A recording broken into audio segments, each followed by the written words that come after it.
I call to order the Beaverton School Board Retreat on August 26th at 2:03 p.m. All 7 board members are present. So welcome, everybody. Good afternoon to our first board retreat of 25-26 school year. Our main goal in this retreat is to strengthen teamwork, collaborate, reflect, and plan for the year ahead. We have a very full and meaningful agenda ahead of us. We will begin our retreat with board development work led by Mike Scott and Erica Lopez. But before we start that, I would like to pass it on to Dr. Balderas to say a few words. You know, it's the first day of school today, so I'm glad. I think every board member was out on campuses, which is great to see the kids and the staff, and especially like going to visit the kindergarten classrooms and then their parents, and get the new kindergarten parents as well out in schools. And I see that one of our presenters, Mike Scott's embracing his retirement. Now his 3rd year doing this. He's no longer the tie. the wood tie. No, but I appreciate this board because I know you were out in schools this morning and you're here this afternoon and early evening. So your dedication to our kids, to our community, and look forward to the collaborative approach that Mike and Erica have provided during their training. So thank you. Thanks, Mike and Erica, for being here again. And thank you, board. All right, thank you. It's great to be here. There's a few board members we haven't met yet. We know most everybody else. Good to see you all again. But just to give you a little background, we both have been on boards and been part of boards for a long time. I was a superintendent for several years and some HR before that and building administration before that. Erica has a long history of public service, was on the Hillsborough School District Board for 8 years, has been on the OSBA board at the state level, and has served on other boards as well, and she brings a wealth of experience to this and a perspective of a board member that's super helpful. So we're excited to be here again with you today and look forward to having a conversation with you. Our goals for today, you can see them there, but we are going to do some introductions, understanding that there's 2 new people in the mix. Always helpful to spend a little time getting to know each other. And so we're going to do a little bit of that. We're going to talk about the board superintendent team and the power of that team and what you can accomplish when you're all pulling in the same direction. Want to do a little bit of review for roles and responsibilities and how that works between superintendent team and board team. And we'll be talking about that. It's always best practice to review your working commitments on an annual basis, and especially because there's a couple new members, we'll spend a little time talking about that. And then, of course, we want to get you dialed in for the year around your board goals and have a discussion on what those board goals might be and do some planning so you all can move forward as well. So, in order to get to know each other a little bit, we're going to spend just a little time and we're going to do introductions. And I know you've all met each other, but this will give you a chance to get to know each other a little bit better. As soon as that loads, we're going to be good to go. I was trying to talk long enough until the loading thing went away. There we go. One more slide. Okay, if you could go around, let's go around and introduce ourselves, and then we'll include the staff in the room as well. Just your name. Why did you choose board work? What was your purpose in that? Or if you're a staff member, why did you choose to work at the district level? A popular trend that you participated in as a middle school or a high school kid. Telling you I'm missing my mullet and my puka shells right now, even saying that out loud. Or maybe some slang words that you used back in the day. And something we don't know about you, a fun fact about you that we wouldn't otherwise know. Sound reasonable? Mr. Schofield, would you like to kick us off?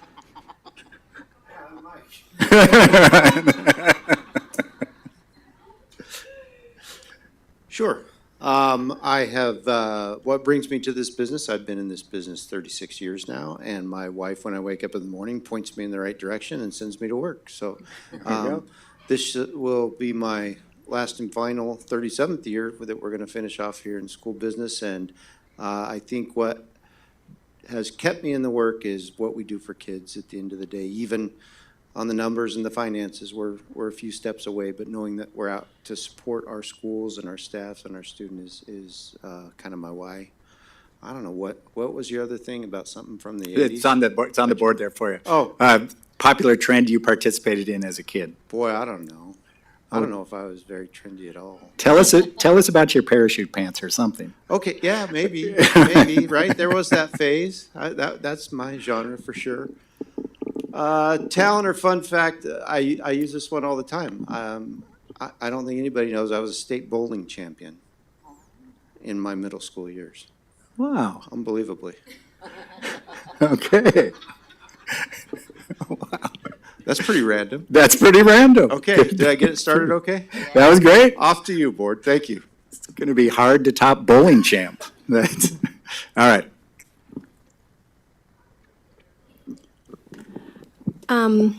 This one is not fun to be in zone one because always get to call one first. So Sunita, would you make sure that we mixed up and don't call me first always? But thank you, Mike, for starting. My name is Dr. Van Trong, and I am newly elected. I think this is second official school board that I am attending. And why do I choose the board and district works? Because I have dedicated my whole 40 years in education, starting out as a secretary, receptionist, and then all the way into the EA and in the classroom. And I said, oh, yes, I didn't like really what's going on, so I really went into became a teacher, and then principal elementary, middle school, high school, and then went to central office and retired. So you're going to be bored when you retire, Mike. But anyway, so then I just decided with the atmosphere that we're in, I need to continue to work because it's more important than ever at this time.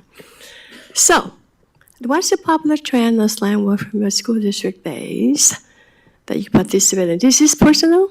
So I went to school in Vietnam. So I'm not a kid who would really cause trouble. So, because otherwise the nuns would not be happy with me.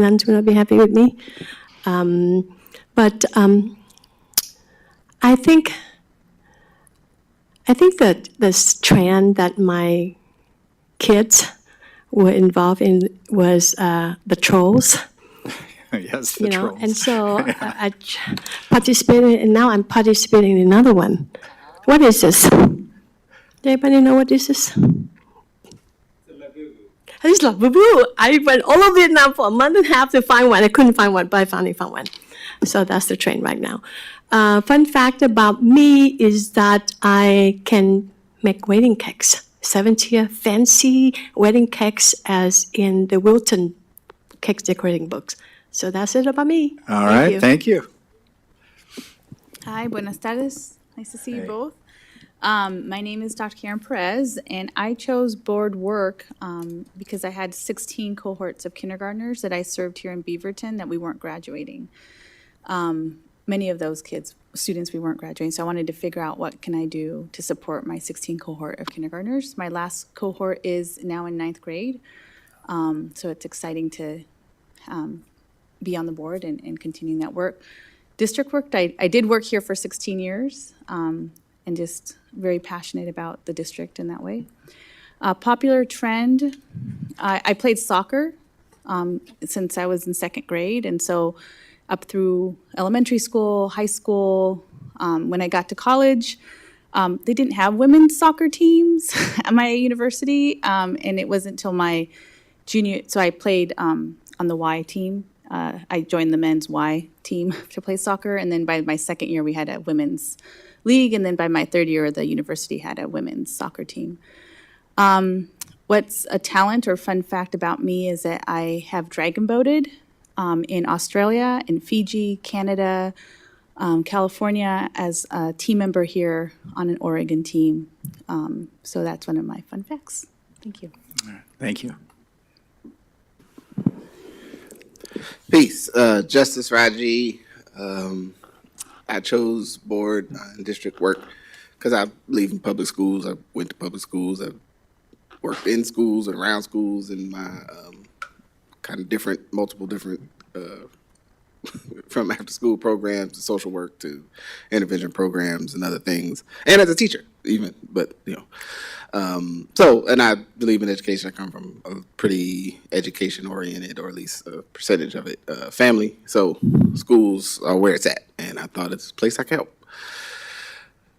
Popular trend from my school days, I guess I would go with my high top fade, which I used to ball the fade, and I had a round off, which these maybe all be scientific terms, technical terms that everyone here doesn't engage with. However, that's, was my order when I would go to the barbershop, and then I would get a part where you get it like a hill, it goes up like this.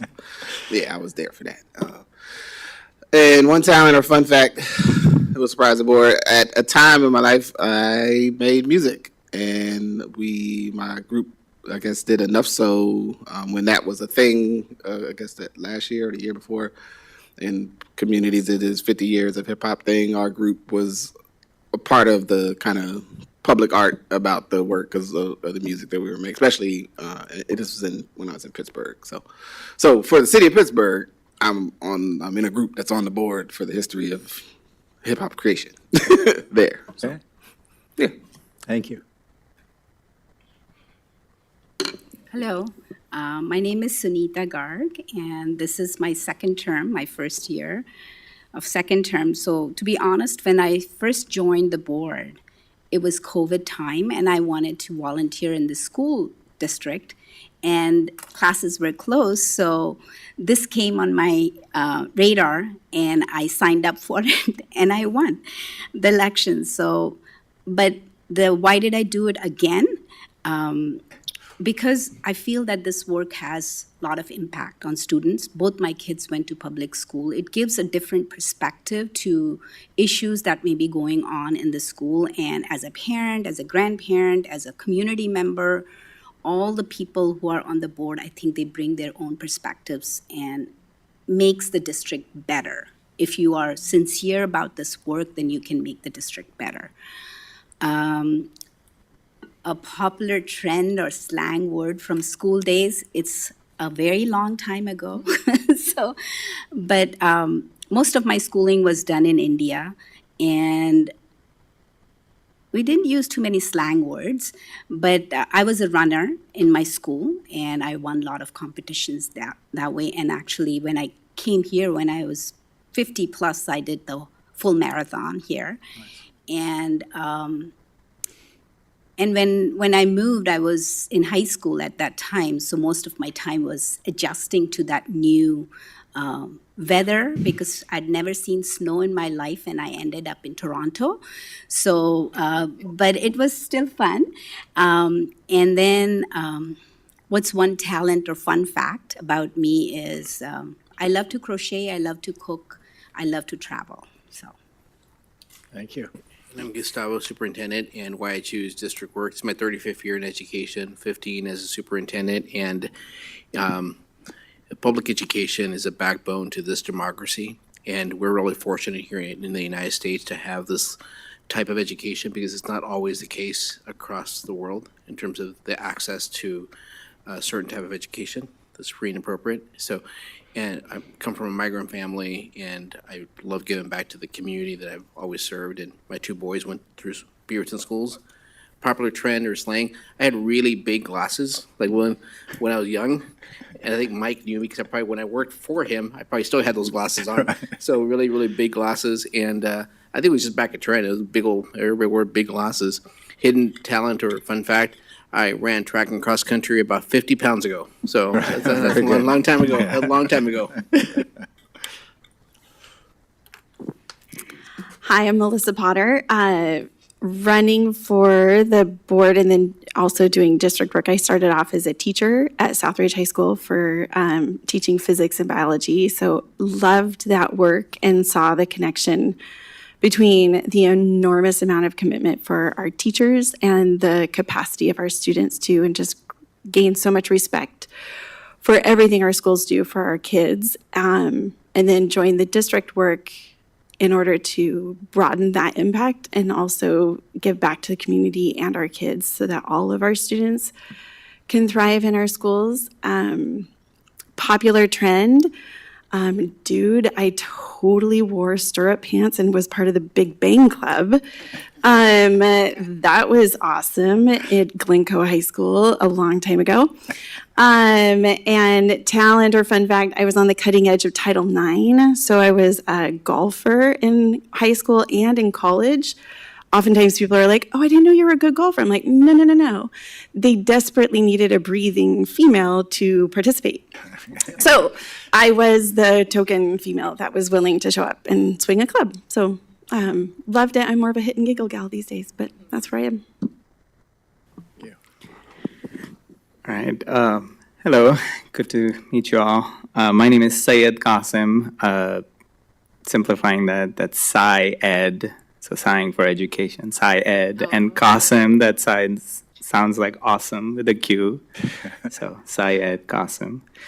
I think board work for me really is about service, and I think Dr. Balderas touched on this, right? The power of public education. I personally believe education is the great equalizer and can level the playing field in a great many ways. And as a migrant myself, I've seen the impact that it can have, not just on my personal life and the lives of the family that I'm building and cultivating here, but families and communities all around the world. So I kind of leaned into some privilege that I have been able to accrue and build that allowed me to show up for service and, again, align myself with a lot of other works doing this wonderful work and really dedicate myself to like making things better, not just for my own 3 kids, but all the kids in our community, and make sure that we are doing it in ways that lives up to that vision, that dream that we have of equity and equality for all. And we are building that here in Beaverton. So that's really why I am here serving the board. Popular trend, and I had to really dig back in to the 90s. I was like, oh, would Walkman be a trend? I was like, that was just the thing. I don't know if it's a trend. That's how we survived back then. But what surfaced was skinny jeans. I did wear skinny jeans, although I was so skinny, I don't know if, they counted as skinny jeans at that time. So I think that was a trend. And then for talent, I was going to say fitting into skinny jeans is a talent in itself. So I thought that would be.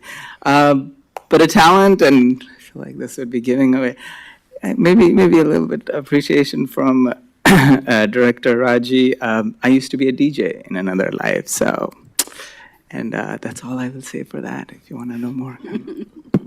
Thank you. I love that. Tammy Carpenter, service, I think, for wanting to really bring community voice into this, bring in the voice of our workers. And so I really leaned into listening and, engaging a lot with community. And specifically for school board work, I think, equity has been what I've been thinking about most, and doing that heavy lifting and continuing the work of previous boards in the never-ending, progress towards this ultimate goal of equity for everyone. I promise I was going to talk about jeans as well, Syed. So they sell jeans now, apparently, I discovered. They sell a style of jean called boyfriend jeans.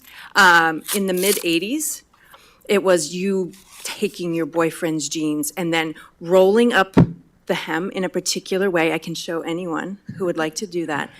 So a popular trend was the boyfriend jean that we invented. Thank you very much. The Gen Xers did. And then one talent, what was I going to say? Oh, fun fact. My first job out of college was with the Applied Physics Lab. I was a part of the space department, like outer space department. I worked on a mission that was going to go orbit an asteroid. So that was my first job before I realized that I wasn't as good at engineering as I thought I might be at medicine. So, but it's a very fun cocktail conversation to say I worked in the space department. Anyway, thank you. Wow, my first job was in Enchanted Forest in the haunted house, so I don't know. It's so similar, so similar. Gary? I'm Carrie Delph. I came over, I've been in public service for a long time. I came over into K-12 education in the aughts, and making that shift over into an area that is just completely focused on positive change, service for community, and supporting our students to become the next generation as well as we can. And I came into K-12 education when my oldest child was in preschool, and they've now graduated. So I've been through this entire time as a parent, with that parent perspective as well as the public servant perspective. I too was a member of the Big Bang Club at one point, at tail end of Gen X, and my electric blue mascara was totally rad. And one secret talent or superpower, it may not be very impressive, but it's really useful sometimes, is that I am an amazing 3D Tetriser. So when my spouse packs the car and says, well, half of this stuff won't go in, I say, take it all out, and then I fit it all into the car. It doesn't work as well with grocery bags that you can't lift, but if you're going on a trip, I could pack your car for you. Very good. All right, thank you. It's good to learn a little something about you. Eric and I are wondering the DJ name. Did you have is that not going to disclose that? No, Oh, sorry. okay, gotcha. That is privileged information. sir. Okay, understood. All right, if we could advance one, Carrie. We're going to talk about the power of the board superintendent team. And one of the things that I always like to emphasize when having a discussion like this is that oftentimes you see school districts where the board has one agenda and the superintendent and the district has another agenda. And what you see in those districts, they oftentimes get stuck and they aren't able to fulfill the bigger purpose for the district and for the community. I'd encourage you to start thinking about your team as the board superintendent team, and know that when you have a strong team like that, great things can happen.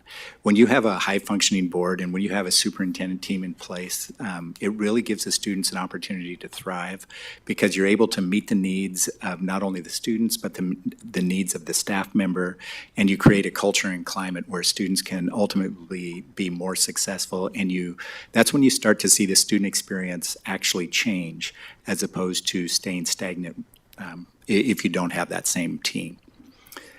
All right, clearly there's a ton of benefits when it comes to having a strong board superintendent team.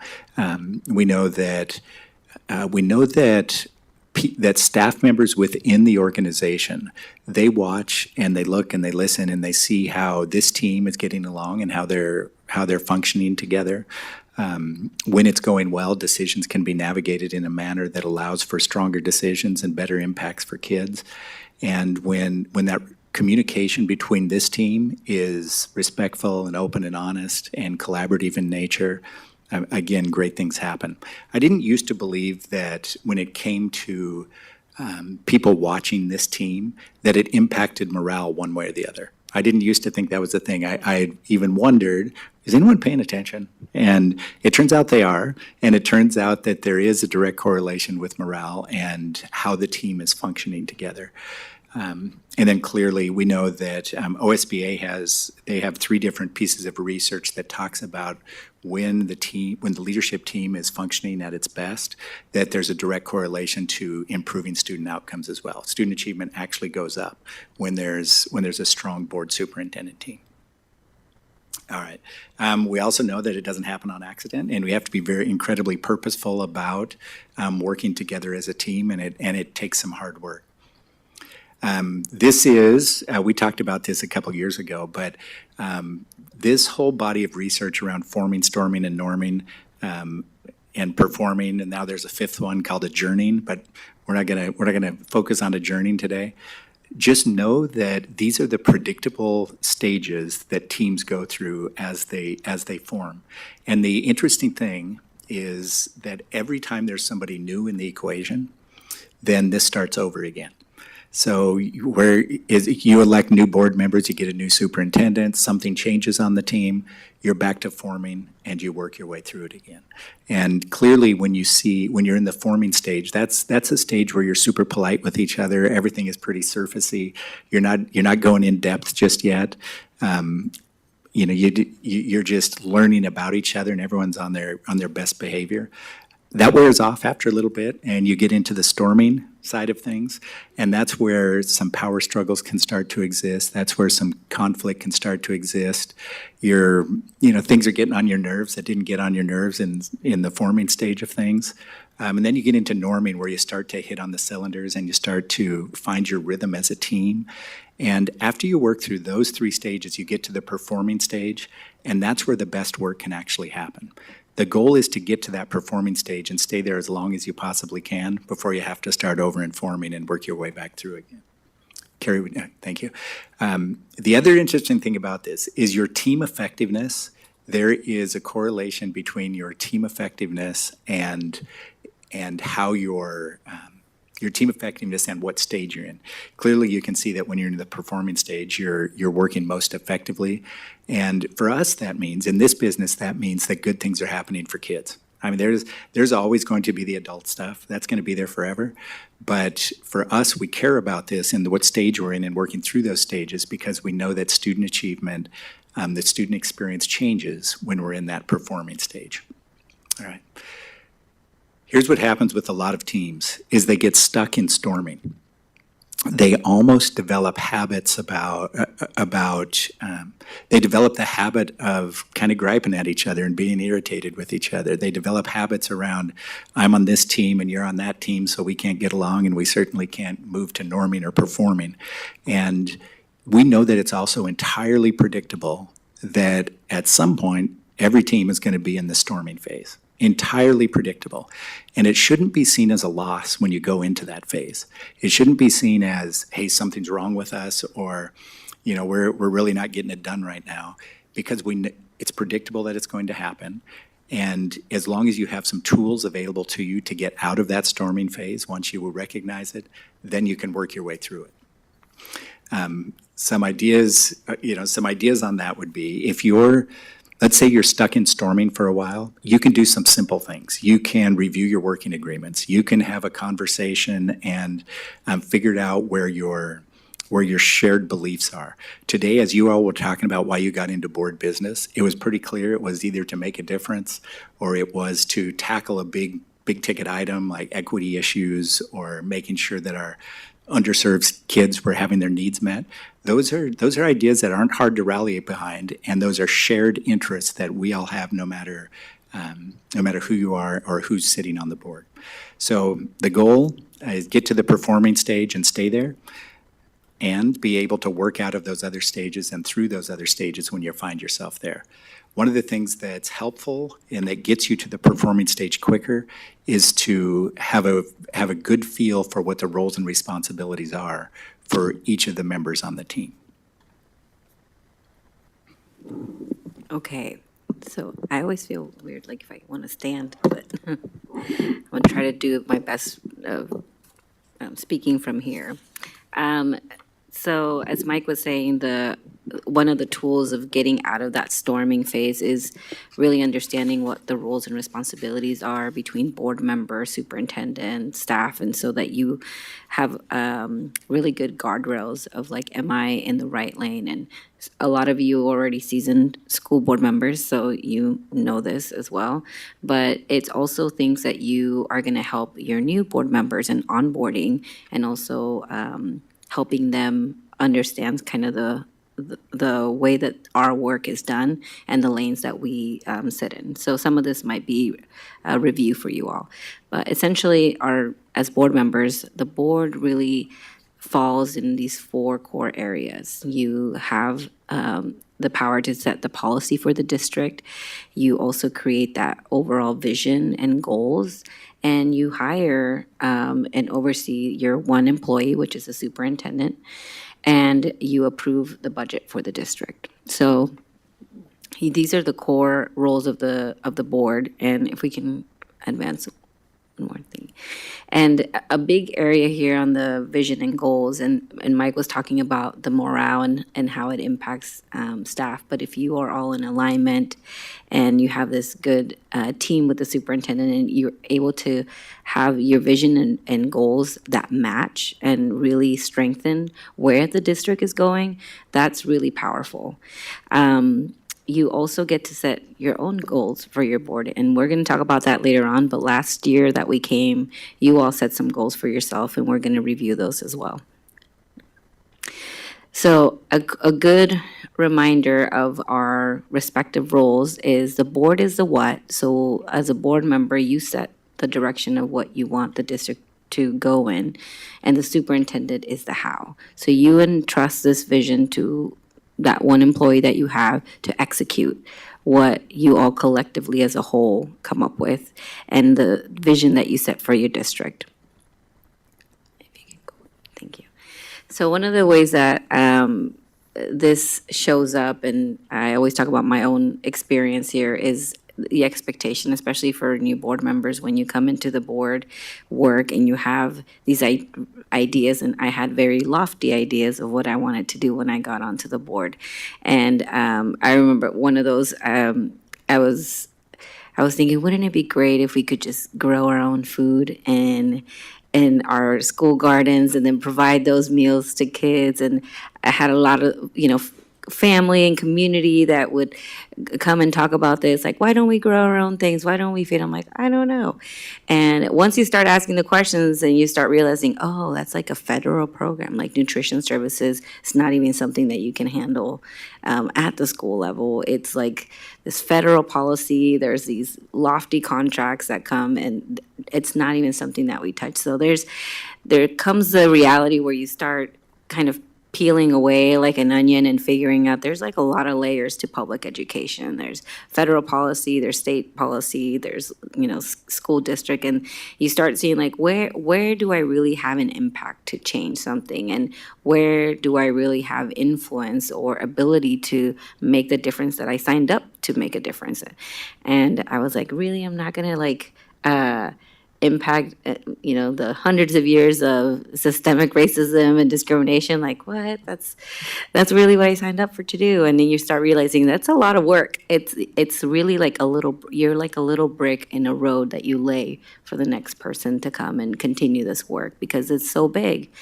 But one of those things that as I started to realize, okay, what are the things that is within my control? Like those 4 core areas about setting visions and setting goals and understanding where do I really have impact and what can I really influence, and how do I do that while maintaining that role that I have and that responsibilities that I have, and also respecting the role of the superintendent and working as a team to do those shared things that are really passionate, or that I'm really passionate about.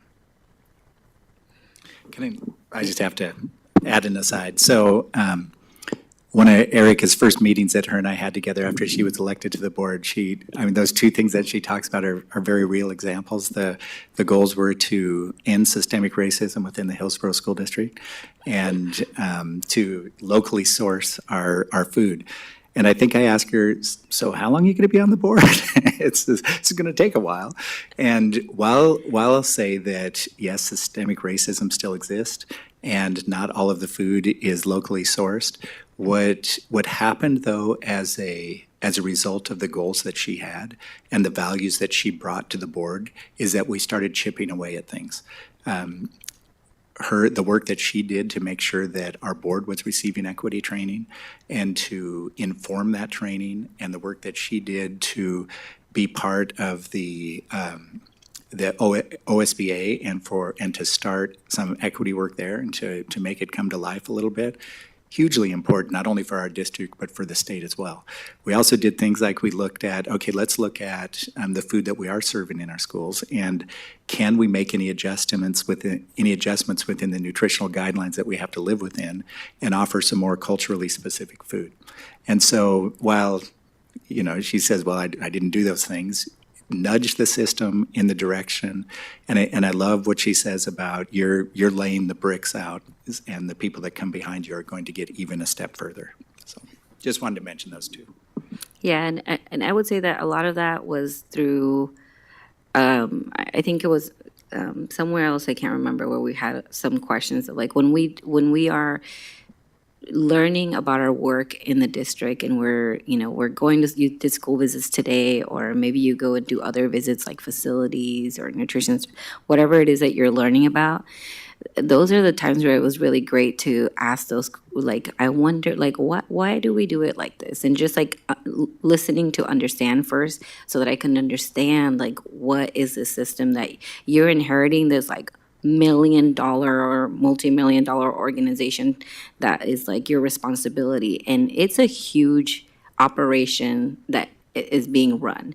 And sometimes it's like, oh, now I understand why we can't do it. Just learning about even the logistics about the food. Like, we serve like over 20,000 students. Like, you cannot grow enough in a little garden in a school, right? So the reality of like sometimes community expectations and even your own versus, like, this is a huge organization that we're running, right? And we have so many students to serve. Did you want to add something? Yeah, could you go back just one slide?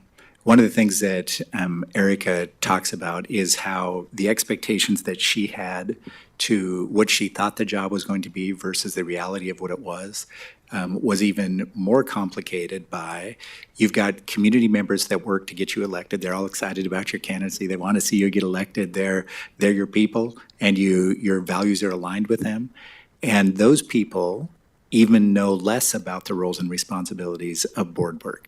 So while you've got these expectations, community members also have these expectations of you, but those expectations aren't aligned with the roles and responsibilities of board members in the state of Oregon. So managing all of that is difficult. You oftentimes as board members feel caught in the middle, like, I wish I could do that for you. I wish, I wish I had some control over that, but that's not the nature of board service, and it really does fall in those 4 big buckets instead.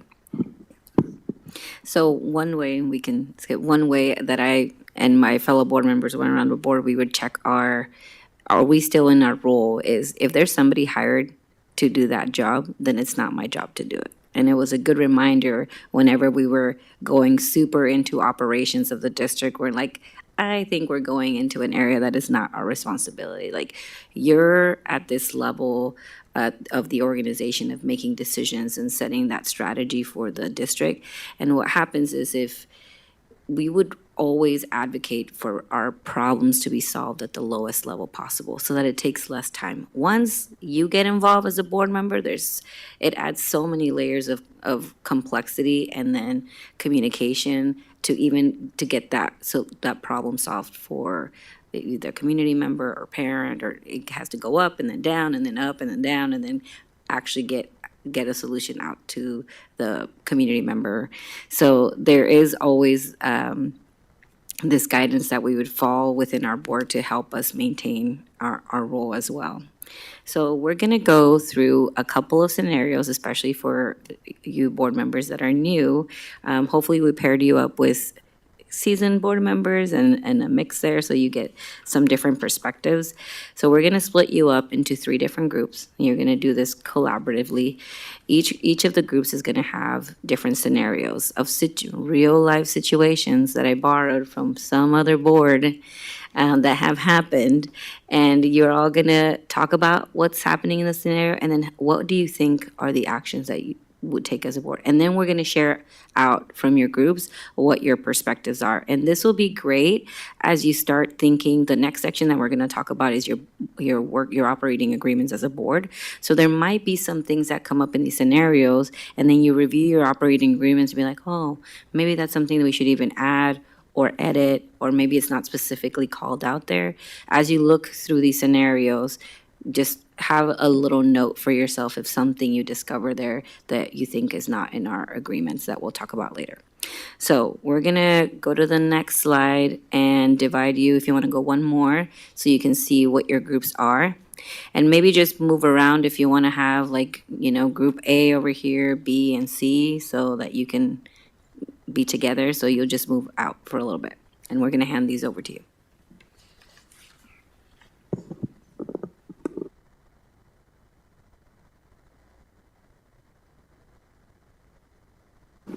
Whatever suit.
There's a lot. So let's start with group one. These are the scenarios that they're on the screen that group one looked over. Let's have you just choose one that you discussed and maybe share out what your thoughts were. Group one. Group one. Or group A, A1. That's, That's we're Anita both and like, Melissa. which one should Yep, we choose? Melissa We had a and- good conversation about all three. Yeah. None of these ever happen in Beaverton, so you're safe. Never, ever. Maybe C? I was thinking, yeah. Okay. Yeah. Do you want to start? You want me to start? Sure. Okay. So you're at a local farmer's market and a district employee stops you to proceed to tell you how unhappy they are with their new assignment this year. How do you respond? Well, she had a teacher's perspective on it, which was really good, that sympathize, that can happen. But for me, I would, if it's a real concern and it would impact students' learnings, without using their name, I would use my one-on-one time to discuss that issue with the superintendent, because he's the one who is going to make any changes if there could be any change. So that's what I would do, and it has helped. Like at least he's alerted. He might not be even alerted about that fact, what's going on, and it gives him some perspective too. But I would not disclose the name of that employee or the staff member, because that's not. Yeah, that's what I would do. You want to add to that? And then I asked, in that situation, the sympathy of that can be really hard. We've all had new assignments where we're frustrated, and that can impact our ability to serve kids and community. And then asking permission to share the scenario and the concerns with Dr. Balderas and board leadership. And if they feel comfortable, then, and this is where my response to all three of these was the same. Thank you so much for sharing, sympathy for sure, because that, and gratitude for willingness to come forward and share concerns. I think we want our community to do that. And my next step is I need to bring in board leadership, and I need to bring in Gustavo, Dr. Balderas, as our operations and agenda creators who can do the next steps with anything that comes to me. And so if I don't fill them in, then we can't move together forward, and operations can't help solve problems. So my response to all of them were the same. Thank you so much for sharing, and I'd like to share your concerns with Dr. Balderas and board leadership. And does anybody have any other thoughts on this one that they want to share? Well, one thing I was thinking about when I'm reading that is that they're telling you how unhappy they are in their new assignment, and I think they might just be telling you, right? So I don't know. I don't want to assume that I'm like, in my thoughts, as with my educator hat on, I'd be like, have you talked to your principal, or have you talked to, like, what's the next step? Like, because bringing it from, I'm not happy. I've been in the situation where I haven't been happy, or things happen all the time. Like, this is like a daily occurrence. We have 8,000 more staff. And so and they're talking to me at a farmer's market. So they feel comfortable telling me about it. So I might just be holding information like, oh, I'm so, like I can sympathize as an educator being put in a situation where maybe I didn't want to be in, but I don't know that they're asking me to, are they asking us to do something about it? Are they just sharing some information with us? So Right. I hear stories all the time from people. And that was a clarifying question we asked was, are you chatting with me as a colleague, or are you chatting with me as a school board member? And so that is a distinction in my mind. And if they're like, you're a school board member, I want you to do something about it, then is it okay for me to share your situation with board leadership and Dr. Balderas? And so you're right, that I agree that we can be out and just chatting on the sidelines as we're at sporting events or at events. And so I have asked that many times of, oh my goodness, that seems so intense. Like, is it a fellow mama chat, or is it a community member, board member chat? And I think those are different. And the one thing I would add to that, for me, it happened when we were at a social event. Like, I was with my kids, and the person was very, very angry about something that the district had done. And so at that moment, I learned later to say, like, it felt really uncomfortable to have my kids there, and this person was really, really upset. And I said, hey, can we set up a different time? Because right now I'm here as a mom with my kids. I do want to listen to you, but can I set up another time to talk to you? Because I didn't know that. I think Erica taught Yeah. me that at the last Yeah, you retreat can do training. that. You can do that. Because I was like trying to like navigate feeling really uncomfortable with my kid in that situation. And then we did set up a time later. Tammy, do you want to Yeah, add and something? it took me until my 3rd August in this role to be explicit and say, what would you like me to do with this information? I mean, I can sit there and sympathize and all of that, but at the end of it, at the end of this hour-long conversation with someone, what do you want me to do with this information? And the answer was nothing. I wanted you to know. And I was like, great, so. Yeah, oftentimes it's just because you are the community representatives, sometimes it's just venting and also like asking that clarifying or even unaware to you, maybe they said something and they're expecting that you can do something, and the reality that my position actually doesn't get into operations. I do not do assignments for like staff, and to Mike's point earlier, like the community members have a different understanding of what my role is as a board member. They think that I'm able to do some things that I'm not. And so having those clear expectations from the conversation at the get-go. And if there is like, I want you to do something or change, I'm like, let me connect you to the right person. Have you talk to your principal? That would be the right step. Because oftentimes those things are personnel things, and we don't get involved in personnel issues. Let's go to the next group B or 2. That was Justice, Dr. Trong and Tammy, and see if you all want to share one, if you want to choose one, maybe share. So we didn't get too far past the first one, but we discussed it and said, like, something that is a program like that. Some of the things I thought about, one was offering to meet or connect with some of the folks that reached out to you directly. Also compiling that, right? So if you got multiple pieces of information from folks and presenting that to the superintendent, say, hey, I've got these questions, complaints about this program elimination. Like, tell me more, like, what's happening here. Also, though, as a board member, being okay with sharing your esteem or care for that program, right? And trying to get a sense, is this what's like really happening with it? Is it an elimination? Is it a structural change? Is it something else? Is it cost? Is it, because it could be a lot of things, even if something is changing, and trying to stay in the one, though, and I thought Dr. Trong brought up very clear, like trying to separate your own potential bias about a situation from what's happening, but also making space for folks to be heard, to have input, and again, to get a clarity of understanding around like what is happening here, and then what is my own capacity as a board, our own individual capacity as a board member.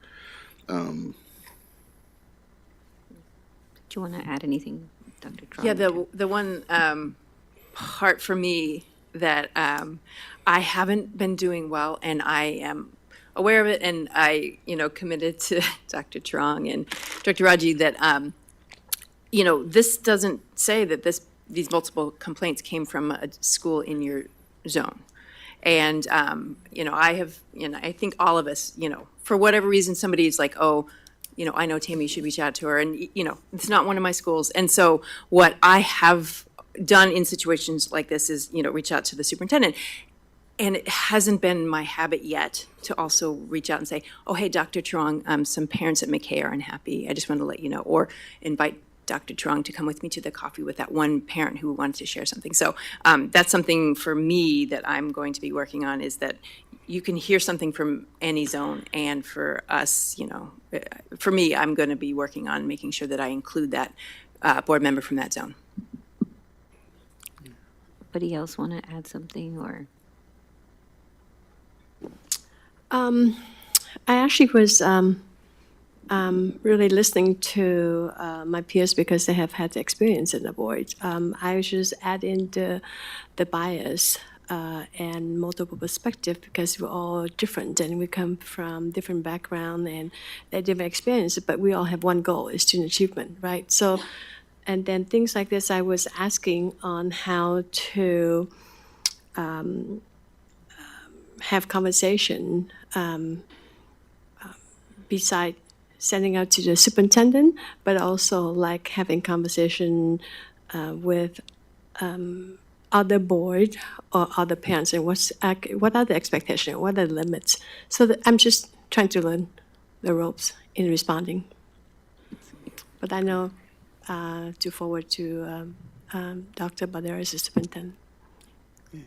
Thank you. We had a quick thought on B. Just around anytime I get an email where it sounds like someone's about to sell us something, I kinda, either one, I don't respond at all, or two, I go, yeah, wrong person. Like, we're not the procurement department, but thank you for letting us know about. Yeah, we also don't buy anything. Your hip on behalf of technology. on behalf of the district. I also was like trying to see what's a balance of responding to everybody, right? So You can't. right. So, So I mean, much. so that's kind of what I was trying to gauge and learn, and then see, oh, is this sent to me only, or is it sent to the whole board? Because if it's to the whole board, then it goes to the chair, Right. right? And then if it's me only, then how do I respond respectfully and not like giving any idea like, oh, I didn't hear you, I don't want to hear, or I'm here to listen. So that's what I'm trying to learn. Yeah. Okay, let's go to the next group because we're short on time together today. But Group C, or Yeah, I think 1 and 2 were like board leadership, send it to them. But the third one is one that we actually had more of a conversation on, and we were kind of, it'd be great to get some feedback on what would be the right response. So the student plans a peaceful protest about climate or put in any other topic during school hours. A board member learns about it and considers attending in solidarity. So I don't think anybody would not want to attend in solidarity. I mean, for most topics, I would say, but the piece about it being during school hours, and I was kind of going back and forth of like, we were kind of talking about it, what's the difference between when there's a school event, and I was thinking like sometimes like the high school students ask us to come and participate in a debate that we're listening to or something else. And in this case, it's a protest, a peaceful protest.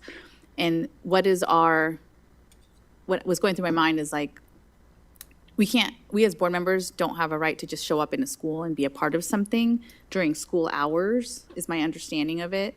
But you could tell the superintendent and the, leadership, like, hey, this is happening. Is that something I could attend if you're not sure? But if you're giving them a heads up, can you still attend? But I'm thinking it's school hours. It's something that's not organized by the district.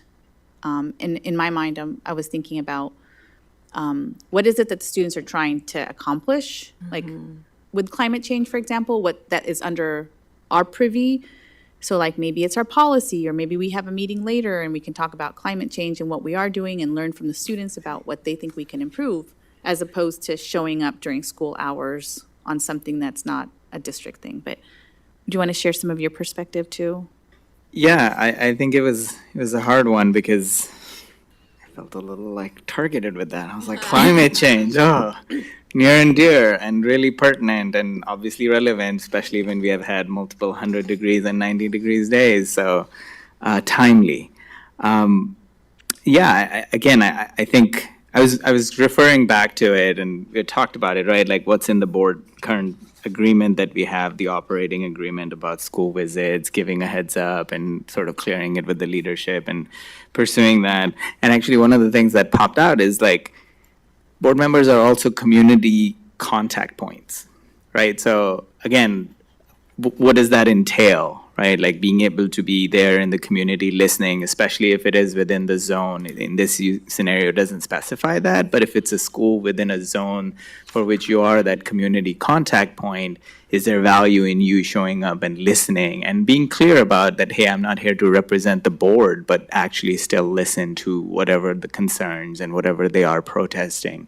Again, I understand there is some direction on being on campus with appropriate, obviously, guidance or chaperone, whatever that is. And, again, would love to dive in and better understand what those criteria are and how those are established. And if there is explicit policy around, like, yep, you can't be on campus unless X, Y, Z. So I think there is some ambiguity for it. But for me, at least personally, I was like, you are a community, again, contact point. And for me, that's the primary constituency, it's the students. And if they have something to say, it behooves us to listen. And yes, they can come here and say, but there's a reason they are making or taking the action that they are during, school hours and organizing the way because they have something to say. And that would be. I got really good at this in Eugene, by the way. So I got really good. So we actually had a whole protocol, whole process, and there's usually student walkouts.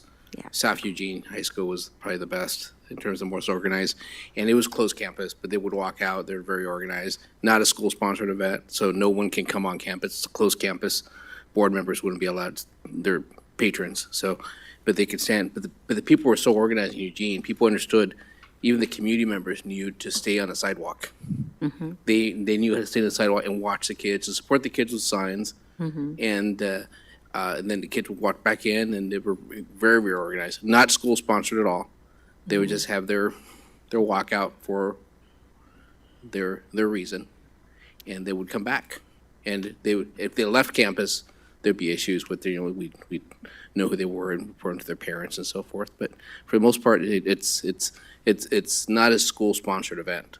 So it's something that happens during school, walk out, and then not the whole student body either. You're right. So it's just not the whole student body. Kids are still in school, it's just a group of kids that walk out. And that happened a lot in Eugene. So we had very much a strict protocol that was, the board was very well aware of it. The community was well aware of it as well. So was the police department, because we had kids that would be wandering the streets as well during the middle of the day. And that might be something that you spell out more clearly on your operating agreements if it's not currently on there. But I'm sure that it also has to do with like the safety and security and adults being able to come in and out, whether you're a board member or not, just in general your district as well as other districts have made a lot of investment on safety, and that is something that you would consider as well. And how does that play out? And, also supporting students, or even as a board member, maybe there's a different avenue where you're like, I'm going to have a listening session. Can we coordinate a listening session with high school students around climate change? And it might be a different avenue than, showing up during that event, because you are in this position, so you have the ability to do something different, than the general community might be able to just stand on the sidewalk support, but you actually get to have a more, listening session or something like that. But it might look like a different solution, but all these scenarios are just meant to kind of stir up, like, what would we do, or this have happened? And when we don't have like clear guidelines or clarity around what's expected or allowed, or even within us as board members, and we run up against these situations, it can create some like sticky situations or conflicts because we don't know, like, are we supposed to do that? Are we not supposed to do X, Y, Z? So we want to have these kind of exercise to just kind of help you get into that thinking of our next topic, which we're going to talk about, is our operating agreements. And this is a good one to transition with. When you're thinking about letter C up there, it's during school hours and it's climate change. So during school hours is a key point there. And as you set up processes and think about what procedures would be appropriate, also consider, what if it's not an issue that you could get behind? And then let's make sure the procedures and processes work for that as well. Okay, good practice to review operating agreements every year. We spent quite a bit of time on this the last couple times we've been together, so we're going to cut this time a little shorter so that we can get to the board goals. But here's what we're going to ask you to do. We want to spend time to do this because we know that when we review this on a regular basis, it keeps things relevant and it keeps it in your head as well. So, as an issue comes up, you're thinking to yourself, oh, wait, we've got a working agreement around that one. It also allows you the context changes as a team for you, and it allows you to stay current with the context and to consider all of that. And when you have agreements on how you're going to do business together and how you're going to treat each other, that of course is going to increase the likelihood that your collaboration and trust will go up as well. So let's do these are things that are typically in working agreements. Now, it's rare that a district has all of these. Right, but these are things that you typically find, right? And if you look at your working agreements and you compare it to this list, there's there's a lot of check marks there. So as you're looking at this, as you're reviewing your working agreements, we're going to ask you get in, just groups or partners. Yeah, sorry. We're going to get in small groups again, and we're going to ask you to think about it from the standpoint of, are there any additions that should be made? Like, is there something missing that it would be nice if you had additional information or we had some agreements around? Or is there some language that could be tweaked to give you greater clarity on how you're doing business together? We're only going to take 10 minutes on this, and then we'll just report out on the concepts that you think might need addressed. Don't worry about wordsmithing. There is a 0% chance that we're going to get 7 or 8 people to agree on the actual words, but if we can probably get agreement on the concepts that need to be addressed.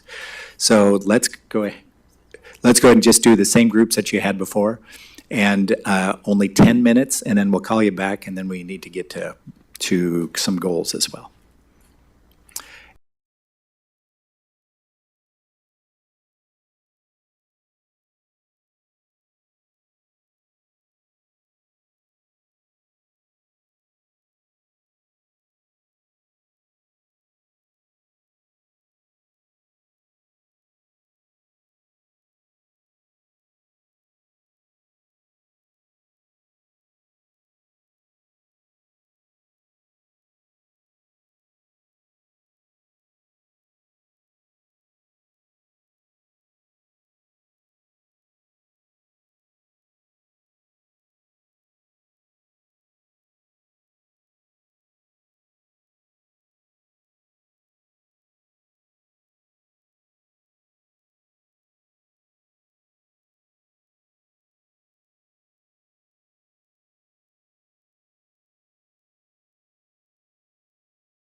Okay, Syed and I, we had 3 things that came up.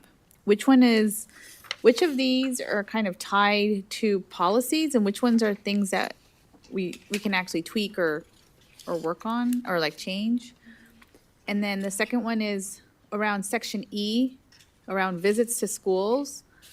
If there could be a little bit of a conversation on that one around, can people just drop in if you're invited by students, educators, or unions, or is there a policy that this is tied to? So a little discussion around E. And then an ask. The third one was just an ask. If in 2D, we're asked to review materials before meetings, and so if we could have, this isn't really a board agreement necessarily, but maybe if we could get notified by staff, like, hey, we've posted materials now, and they're up, just like a little email to let us know, so that we have ahead of time. So like, let's say Thursdays when we get our materials, but they come out at different times on Thursdays, or sometimes maybe it's late and it's just not till Friday morning or something. If they just email us, hey, things are posted, ready to go. There's just notification. Or if something's changed, this is changing, just notify us. So there's not an agreed upon time, like it's gonna be at by 5? It's not like that? Not necessarily, because sometimes changes happen that need to happen for, so if we just have, it's Thursday, but sometimes it might be Friday morning or something, because things happen. But if you can just get notified, here's a link, it's up, or, so that we do have enough time to. And then if something changes with the agenda, then like subsequently something gets added, right? Like I think it just will be helpful. So we have enough of a heads up and it's more of a push rather than a pull notification. Anything else? No, I think those were good. We're just here to help everyone. If we can upvote these so that everyone. Justice wants to go. Yeah, go ahead. So again, there was, sorry, it was not a really like a change, but a footnote, and it's kind of similar to the notification around agenda setting process. The process itself is fine, like terms responsibilities, but like if we could add a calendar invite for the board members who are not in leadership, that the agenda setting meeting for that leadership's going to have is like going to be in 2 days or something, just in case folks haven't communicated if they had an inquiry about the agenda we're about to talk about, to make sure and I don't know if they've been reaching out to you two because you've been the new presidents, but I remember thinking like, oh yeah, I remember I have a meeting on Friday about the agenda because it's on my calendar, but I don't remember if my colleagues remembered that we're about to talk about this Friday, and if there was something they wanted to either check on when we go into that meeting or to express that they got some kind of notification that say, hey, if you were meaning to send something to Sunita or Justice or to leadership as a whole, send that because they're going to talk about this. And so it's not so much then when we get to the other side, when the agenda comes out, and it's like, hey, I really want to talk about this this meeting, and it's like we could have had that on the agenda a week and a half ago, or at least talked about when it's going to show up, because maybe it's not an agenda item, maybe it's going to be in a work session, or maybe it's going to be in a memo. But either way, I feel like from a timing perspective, something to make sure folks get a flag, like, hey, in case you didn't, because life is busy. And Is it an invite to the meeting, or is it a notification the meeting happens here, so have this stuff? yeah, it's more of a like reminder, they're about to talk about this. If you wanted to make sure board leadership knew this was something important to you, send it now, so that we're not, the other, I yeah. I also think that if there's a change in the agenda, we should get a notification that there's a change or an addition, so we're not surprised by the board meeting if we look at. Yeah, but yeah, it wasn't any other, for me at least, we didn't have any other changes. And then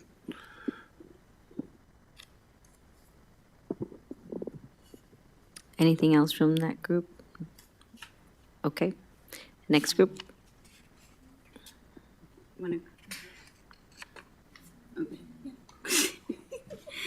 Okay, on 2C, this was just, it can be just informational for new board members that to give advance notice if a virtual attendance is required. I know if you're not feeling well or if it's, but for traveling purposes, it's that information is available if they can give advance notice, because one staff member needs to be there in order for that to happen. So this can be just informational for the new board members or anybody else, but to give advance notice. So that's something that we were talking about. And then when this was set up, we didn't have that question and answer link where all the board members could ask questions. So there was, the no surprises, communicate directly with superintendent and board chair regarding questions and concerns about agenda items, board processes, or other issues in advance of raising them in a meeting. Maybe you could say that hasn't been provided in the question answers. Like if it's something new, that then they should, at least let them know in advance, because it would help them to get the answers. That makes sense? So is it closing the loop on that? Is that what Yeah, you're saying? yeah. Making sure that the superintendent and the board leadership knows if something new is going to be raised in a meeting, and if it hasn't been provided in the question answer section, then they should know in advance.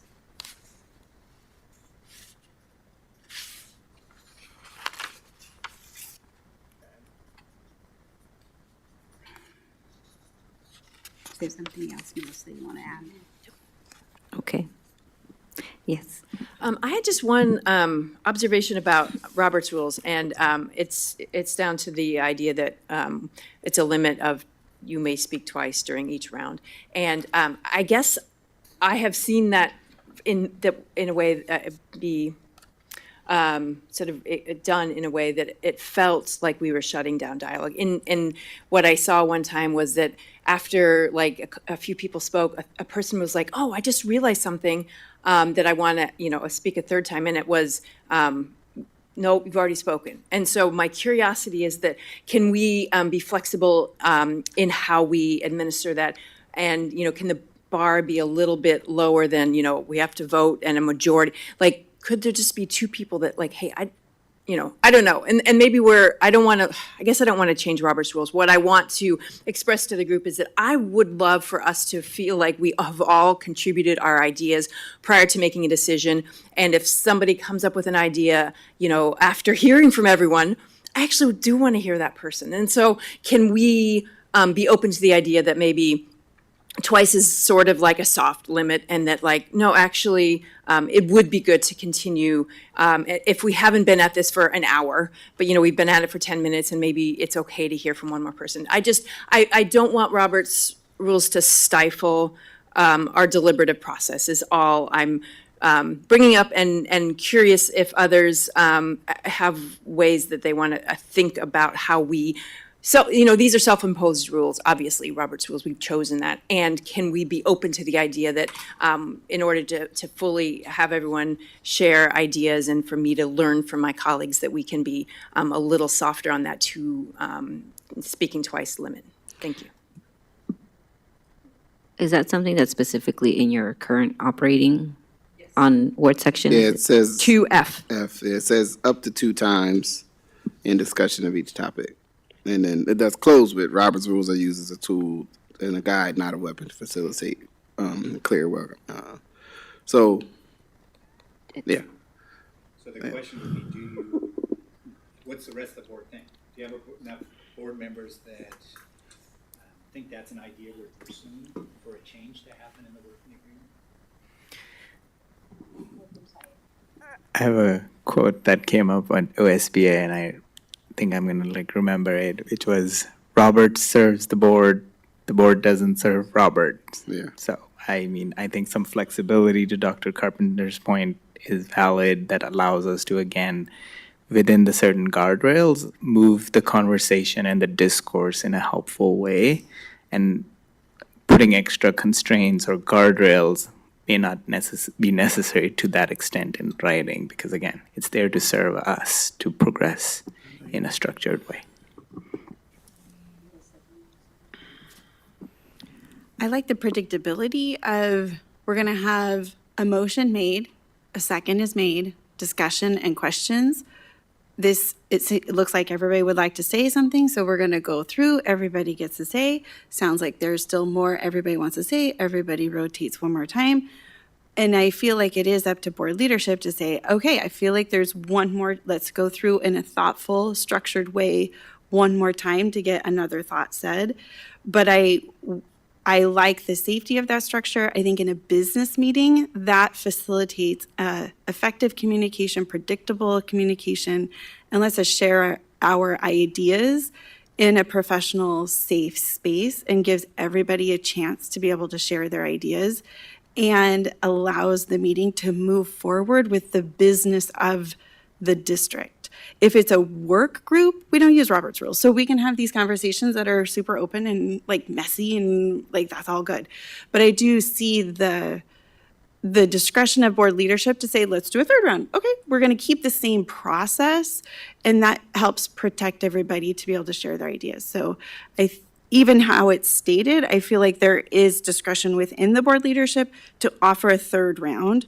But I do like the structure and the predictability of that structure for the conversations. Would it be helpful to have, if we just play off that a little bit, You might want to use your microphone because people online can't hear you, probably. I forgot. would it be helpful to, in order to keep the predictability that Melissa's talking about, to have it still say 2 rounds, but have a comment afterwards at the discretion of board leadership, this can evolve. Yeah, that sounds good to me. I wrote a little note to myself saying like, kind of like the board leadership or the chair could, have, make the ask because there's still thoughts to consider on this topic or something like that and have that discretion. Okay. Go. Yeah. When you read Robert's rules, it does say typically 2 rounds. So I guess my curiosity is why did we include it in our working agreements when it's already a part of Robert's rules that typically 2 rounds and then you shut it down. So it felt reinforcing to the point of it being rigid in some ways. And so I guess if we just say we're using Robert's rules and then that's the end, maybe that simplifies and gives more discretion to the person running the meeting, which is typically our board chair. Typically, what we see in working agreements, as we've done work with boards, is things get included in there that were a problem at some point. And that could have been 3 boards ago, but that's typically how they get involved, how they get included. Yeah, and it could also just be something that instead of digging up, well, what's Robert say about how many, you have it there so it's accessible to people, but we'll make a note of it. For me, I think that is in there kind of helped me specifically a little bit, even though I know I have to memorize Robert rules, but Don't do that. Looking at that, it helps me. And also, I think this should give the board chair the responsibility of being able to have the 3rd round as well. But it's same as in the classroom, right? There's somebody who's going to be talk, kids. And so that's why we have, pull a sticker. Do we have like how many kids can talk in the classroom? I think this is the same way. It's for more efficiency. And also sometimes our board needs also have our own opinions and we need to listen. But sometimes as I watch board members over the years, sometimes it's just some other people's opinions, not the board opinion. So it's just kind of get a little bit muddy as well when Right. you're texting and you do, all of that. So that's just my opinion, professional opinions. I'm going to keep us on track because we got to move on to our last item. Was that all the edits that we had? Okay. So next steps on this one would be, we would take the concepts that you've all brainstormed, and we would have board leadership work with superintendent team to bring back a draft of some edits for you to consider. Okay, we're going to get it really quickly into board goals because we have limited time now. I'm going to give an opportunity just to, yes, go ahead. There's just one more, I think, for CE, which is a communications one about emails to us. And people will send it to the whole board. We know leadership answers. People send it to us individually. Oftentimes now we'll get all of us will get an individual email. So I find that for some of those, I'll be just like, hey, Sunita and Justice, did you guys get this one? Are you responding or are we responding? So I just wanted to clarify CE a little bit. Or if we could have a little clarification, if that's what's helpful. If not, if we're just all supposed to be responding, that's fine. I'll add it for board leadership to bring back. So I'm going to give an opportunity because you all had goals last year. And some of you broke off into teams and actually tackled the goals that you set for yourself. So maybe you can share a little bit about what was decided or if what was done aligned with that board goal. So these are the 3 goals that you had last year. And I'll maybe hand it over to Sunita if you want to let me know which belongs to who.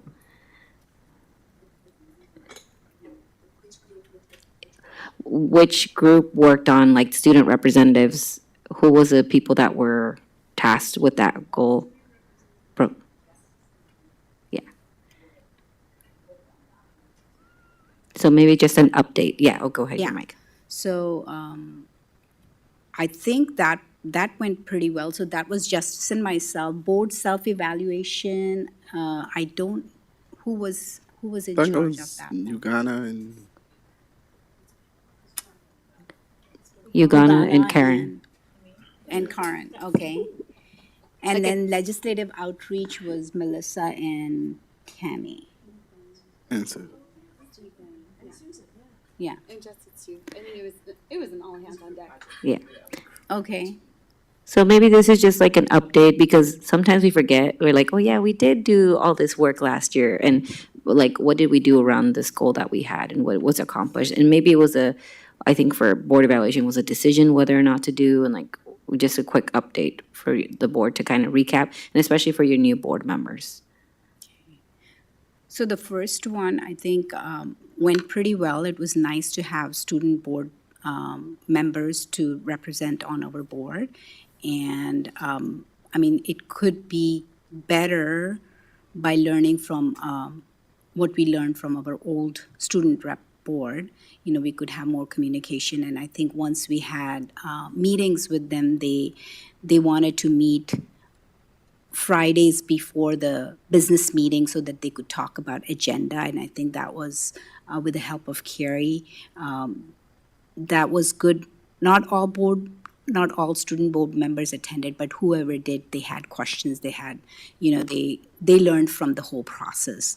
I think it's a really good program that we were able to start last year. Justice, you want to add something on that one? Yeah, I was going to say that the second step of us having some facilitated time to try to give them some input or feedback on the agenda before the meetings were good, and we I guess we achieved the first run of doing that, you know, with whatever improvements and changes we make with the new group that's going to come in. Yeah, that's great. Board of self-evaluation decision, I think you were looking to see whether or not you were going to do that Yeah, last year. so I think we decided to not conduct, so Ugana and I looked at it, and we looked at, because the board had talked about like, OSBA has a board evaluation, and there's other ways of doing board evaluations, and it was kind of like 3/4 of the year through the year. So we had decided as a board not to do a complex formal evaluation last year, only assess whether the board had met these goals. And then this coming year, if people wanted to do something different, then that's what was going to be talked about there. Yeah. But I think, correct me if I'm wrong, Carrie, I think, we were able to get like the OSBA board evaluation one? Like we pulled some of those items up and That's looked right, at them. that subcommittee gathered information, but in the end, the decision was to not conduct an evaluation of that complexity last year. Okay. Legislative outreach. I can give an update, but fill in blanks as I've missed them. We're really lucky in Beaverton because we are nested within the Washington County region, and we are known throughout the state of being a very collective group, from Banks to Forest Grove to Sherwood to Tigard to Hillsborough to Beaverton. And so we have a gathering in November at the Oregon School Board Association Conference, and we'll bring the Washington County area school board members and superintendents, and we get to meet during that time. And that was our topic of conversation last year during that group time, was can we collectively agree or develop some agreements on a collective these legislative priorities would benefit all of us, from Forest Grove to Sherwood. And then we hosted in January an event at Northwest Regional ESD where we got to bring in all of we invited our legislators, and then we all shared. Mike gave a really wonderful overview of school finance in partnership with the superintendent from Forest Grove. So again, just modeling that cross-district partnership. And we heard very loudly and very positively from the legislators that, thank you, you all are on the same page. It helps with their advocacy when they go to Salem.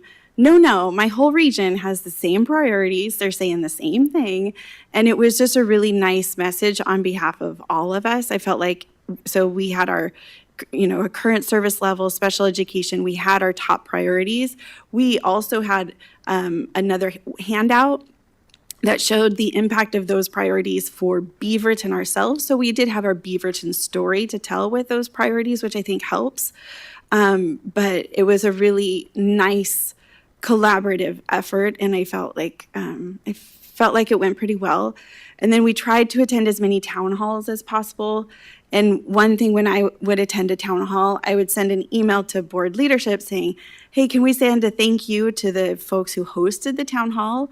And then they would send a, thank you for hosting the town hall. Melissa went, she shared these 2 things that you spoke about. We really appreciate the collaboration. So just kind of bridging those worlds of offering that thank you. Tammy, what did I miss? No, it was great. I think we radically changed how we approach our legislators. I think our very own Becky Timchuk and Christy Kotke were responsible for us really changing direction, and obviously was really well received. The other thing we did do is, I feel like our invitations to legislators to come visit were really well received, because we were dialed in. Again, reinforcing that unified message was great, and we had pretty good attendance. I don't think we had the whole delegation, but again, saying the same message and then showing off. We've been to the brand new dual language Chinese Mandarin immersion program, and so there was another. Anyway, so I think I was able to go to a couple, 3 of them, but the legislators also seemed to like that we were tailoring the visit to the topics, and that we tried to squeeze all of them in before the long session started. So we just were better prepared this year, I think, and it seemed really well received. So I hope we can do that again. That was great.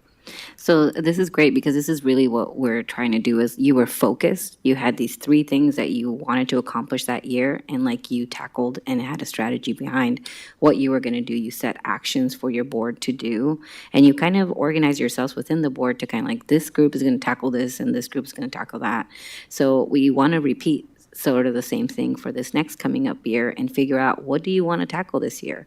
So really quickly, this is a criteria that you thought of last year of like, when you're setting these goals, you wanted it to be within this criteria of making sure it's within the role of the board. First of all, we're not tasking administration and staff to do other things. It's things that we can do ourselves. We wanted to stay connected to the strategic plan of the district, so there's a connection there. We want to focus on understand like what we're tasking ourselves is something that's going to impact and empower and franchise marginalized communities. We also wanted to make sure that it was a SMART goal, so there's tangible actions that can be done, and it's time bound. You only have from now until the end of the year, where you come back again next year and be like, did we actually accomplish what we wanted to do? And then, is this a goal that the majority of the board can get behind? So is this something that all of us can support? So as you think about that, this is just a quick like SMART goal. There's an example there. We're going to do advocacy by this date. We're going to meet with legislators. So there's specific things on there. So I want to give you a couple minutes in groups again, and we're going to be short this, just like 5 minutes to do this, is brainstorm together what are possible 25-26 goals. And we have some ideas there that we put for you, just based on where Beaverton is right now, but we want you to gather with your group and maybe brainstorm of what are the things that you want to focus on this year. So I'm going to give you 5 minutes, and then Mike's going to write down the same like we did. We're going to write down your ideas, and I'm going to break you up into these groups. So now you're going to switch it up a little bit. So I'm going to put the timer on because we're really close to ending. So 5 minutes.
You can write it up there, yeah. Okay, can we come back, please?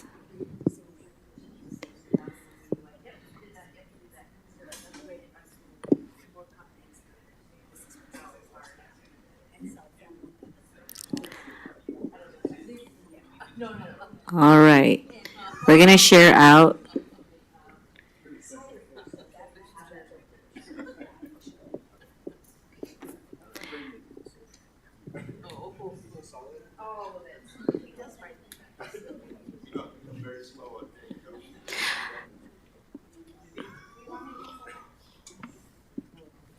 Okay, so I know there's probably a lot of ideas, but one of the things that we're gonna try to work on is prioritizing between all of the ideas that we have, right? So last year you did 3 goals, and so one of the things is you have to figure out what capacity do you have to, how many goals do you want to have, and can those all be accomplished within the time frame that you have? Because this is just for 1 year, and you don't even get a full year. You get like 8-9 months or something to do this, right? Okay, so let's start with the first group. Let's do Sunita, Syed.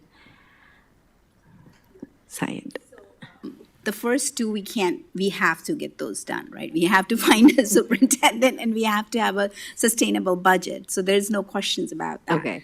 But then we were talking about the new onboarding, the new board members and board self-evaluation could be one goal.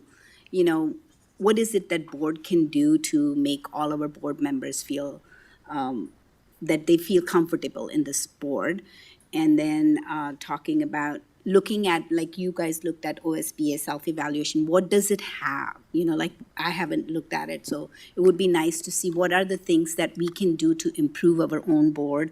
We have subcommittees, maybe we can tweak it in a way that, you know, when a board member attends a subcommittee, it is helping the rest of the board too, so that they are reporting back to the board, they are providing information to the board leadership, so that their time in that committee actually also benefits not just themselves, but the whole board, and bringing them along with the knowledge that they are getting in those committees. And agenda item, like things that we can do to make our board better. And I would like to look at the evaluation before I can say, you know, what are the things that we can do. So, Syed, do you want to add something? Yeah, I think we were just reflecting back to where you started, right? Storming, forming, all of that. Like we were just thinking, instead of calling it an evaluation, just an assessment or a check-in of the board of how we are progressing. And that's why I'm merging the idea of new board member sort of setting up, right? Like it kind of culminates all, right? Like, hey, how are we operating? How are we organized? What's working? What's not working?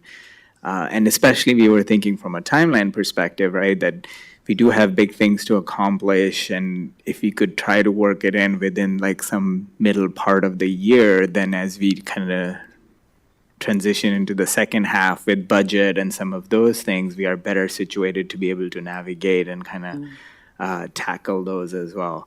But it was really just like the assessment piece instead of the evaluation, because I feel like the stigma with evaluation is there. Right. So assessment or self-check-in Yeah. was intended on where are we on that trajectory, and are we kind of encroaching, performing, or kind of at least trending in that direction, or still stuck in storming in some ways. So.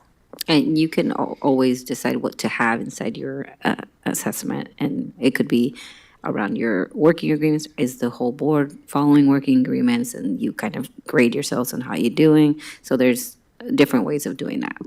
Any other board goals from that group before we go to the next one? Okay, group, Justice, Melissa, Tammy.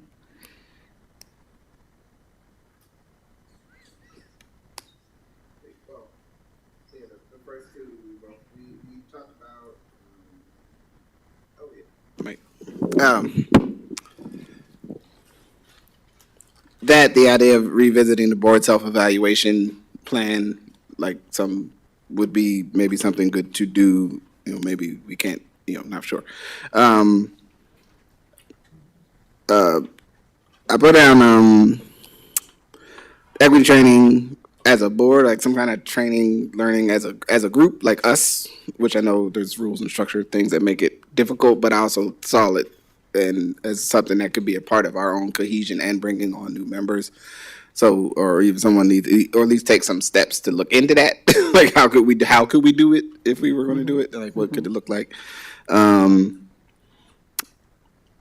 Updating our superintendent evaluation process. We did some steps last year, but we didn't really have time to like look into it deeper. So that could be maybe something a subcommittee of the board could take more time to do this year.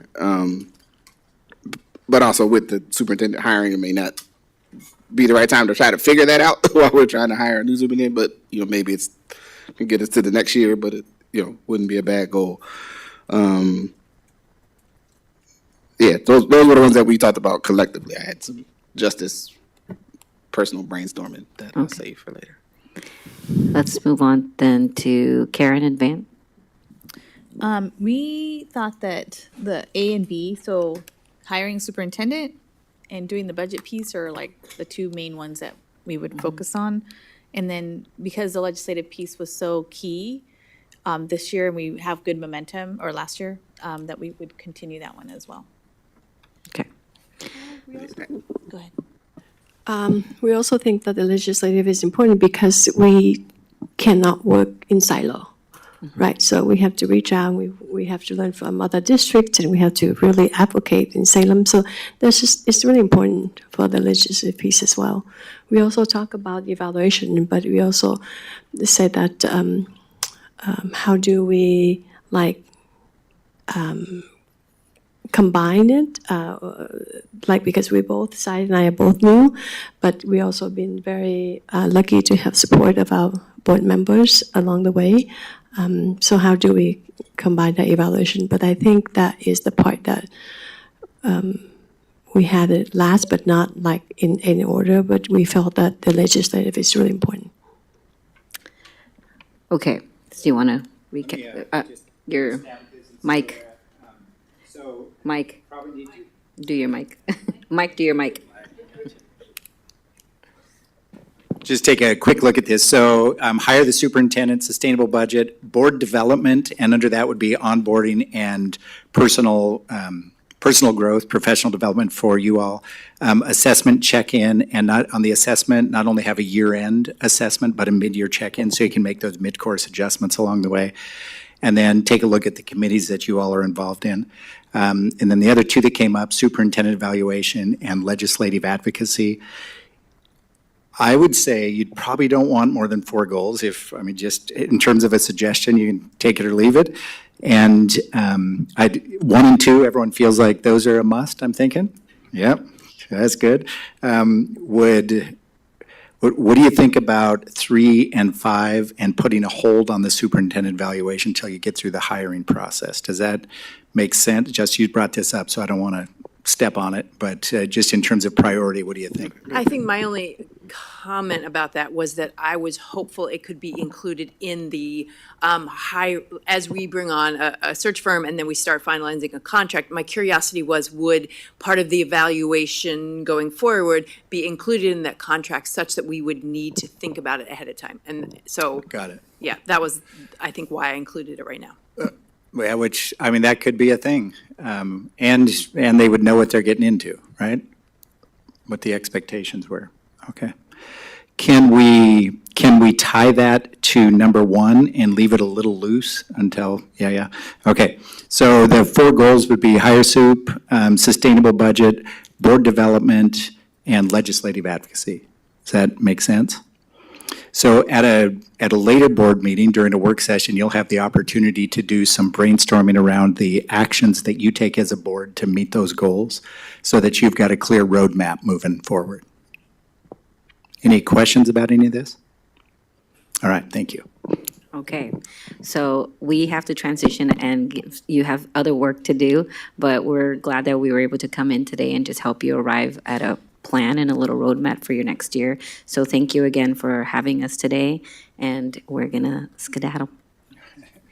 Thank you. Thank you, Mike and Erica. Thank you. Thank you, Mike, Erica, Thanks. Erica, and Mike.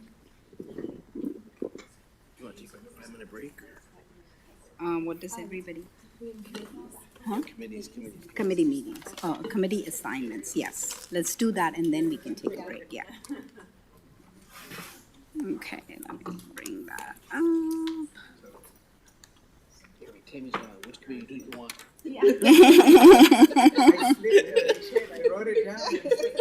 Yeah, I know. Hold on. Here we go. Retreat. Okay.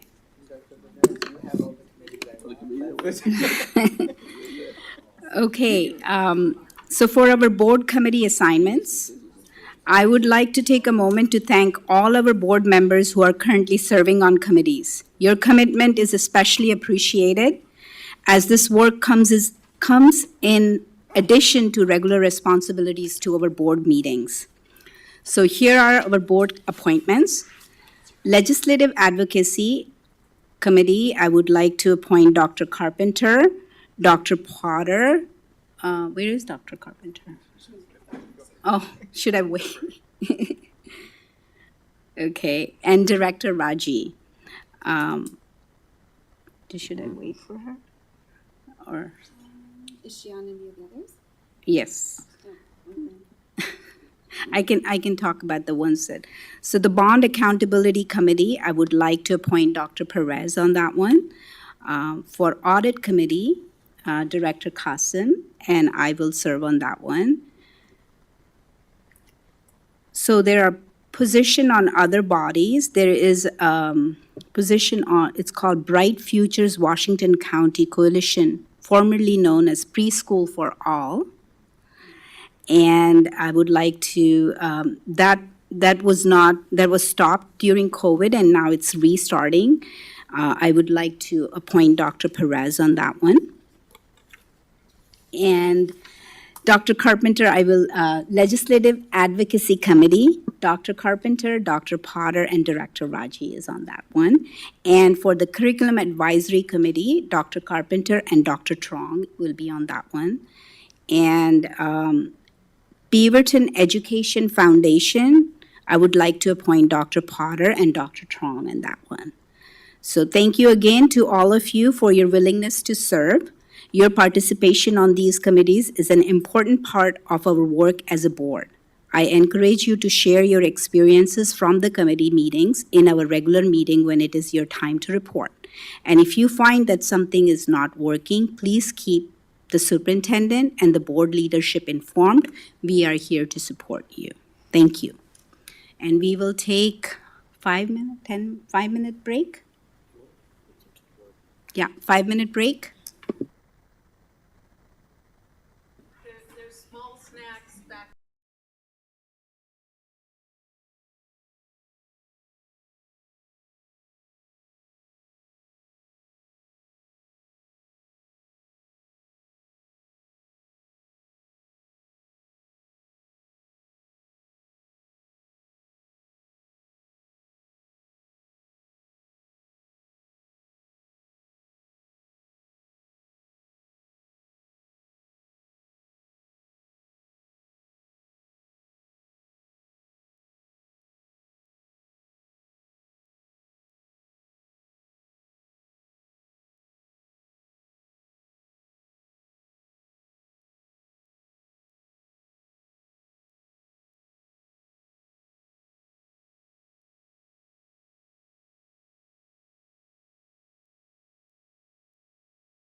board retreat.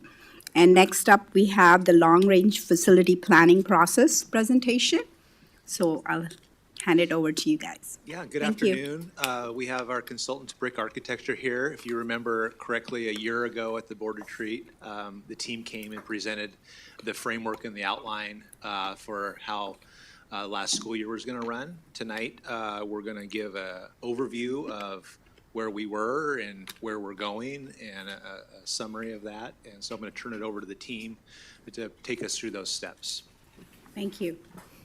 Good afternoon, Superintendent Balderas, Chair Garg, and board members. Thank you so much for having us. Again, my name is Karina Ruiz. I use she, her pronouns, and we keep it simple. We also have another Karina, Karina Santoro, and many of you know this fine gentleman here to my right, Ken Bell, with our office. And what we thought we'd do is walk you through a little bit of our plan for the afternoon.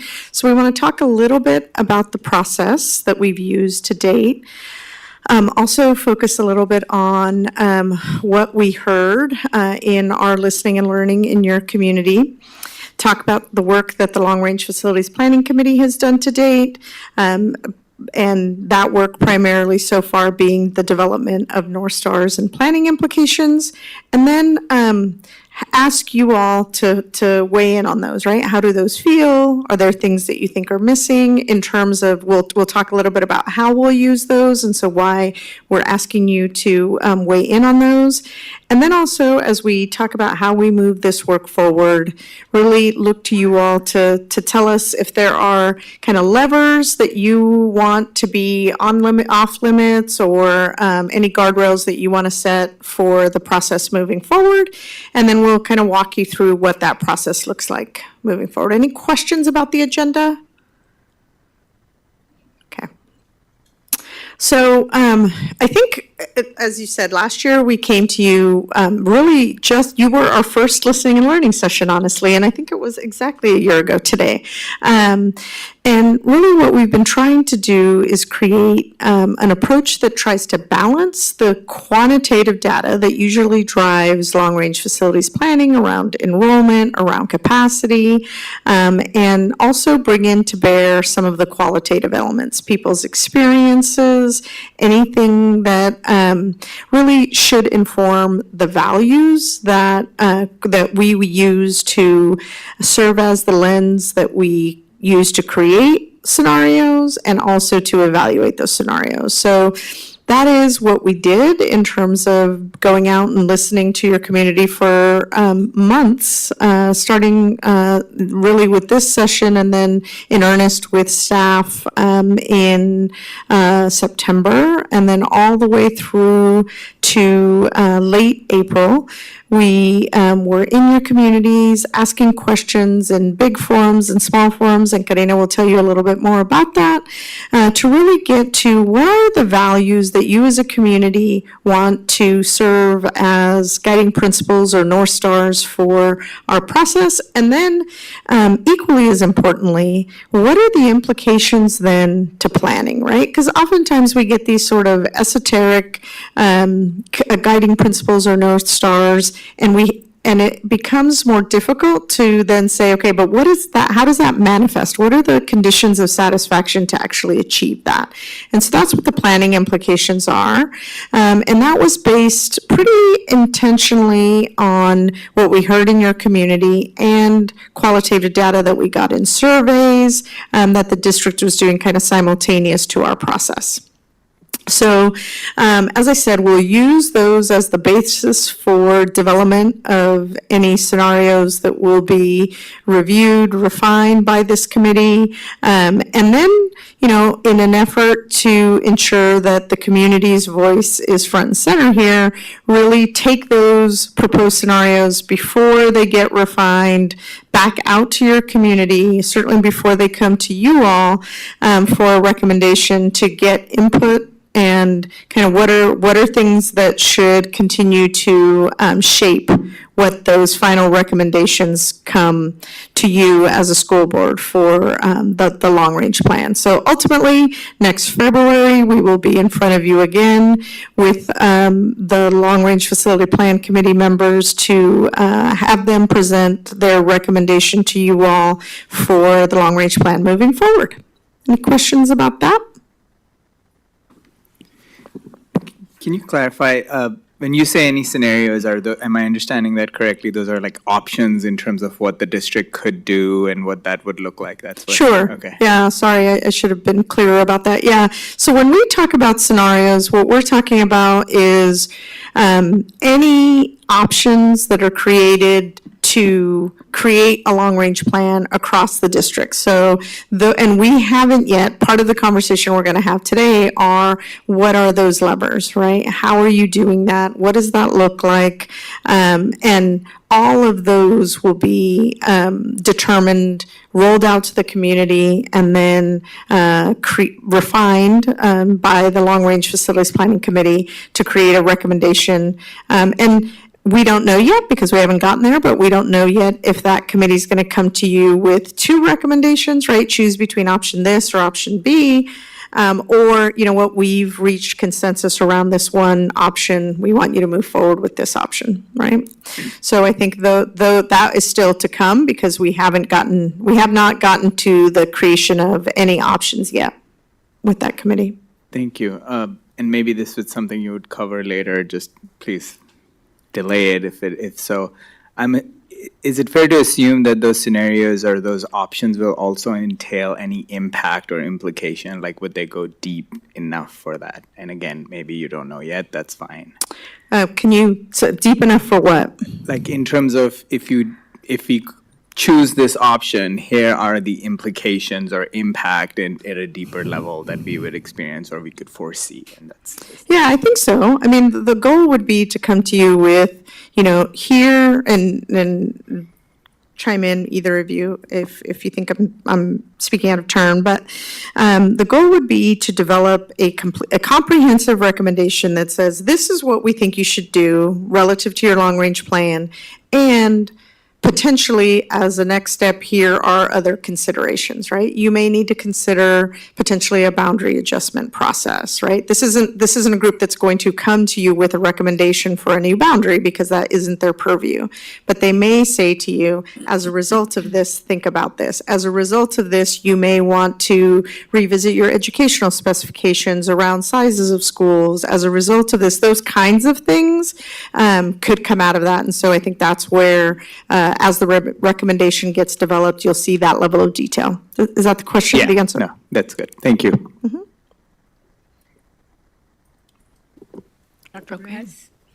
One of my wonderings around process is, and you just mentioned like it's not part of their purview, and some things are part of their purview. And so I think something I was kind of looking for on the website was kind of what is their purview and what is ours. So it'd be nice to see like, and it might come up in a little bit, but like, what's our role in this process? What's their role? What's in their purview? What's our purview? What's the superintendent's purview along the way? That would be helpful.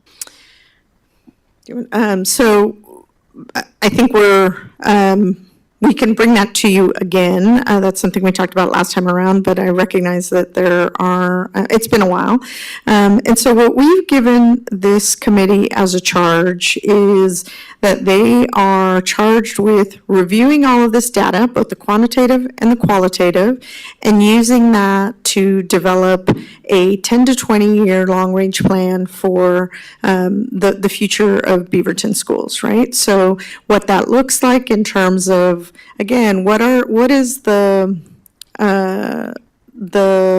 future desires as a community for what your school district is going to look like at the elementary, middle, high options programs, right? What does that look like? And what are then, like I said, those implications? And then they would bring that to staff, of course, headed by Superintendent Valderas, to say, what are the implications to teaching and learning, to finance, to all of those things, because ultimately this committee isn't charged with creating your financial budget or, thinking about your teaching and learning goals, your strategic plan. That isn't in their purview. In their purview is strictly, what is our plan for who's going to school where, and the implications for the properties that we own, or do we need to expand those? Do we have needs in areas where they're not currently met?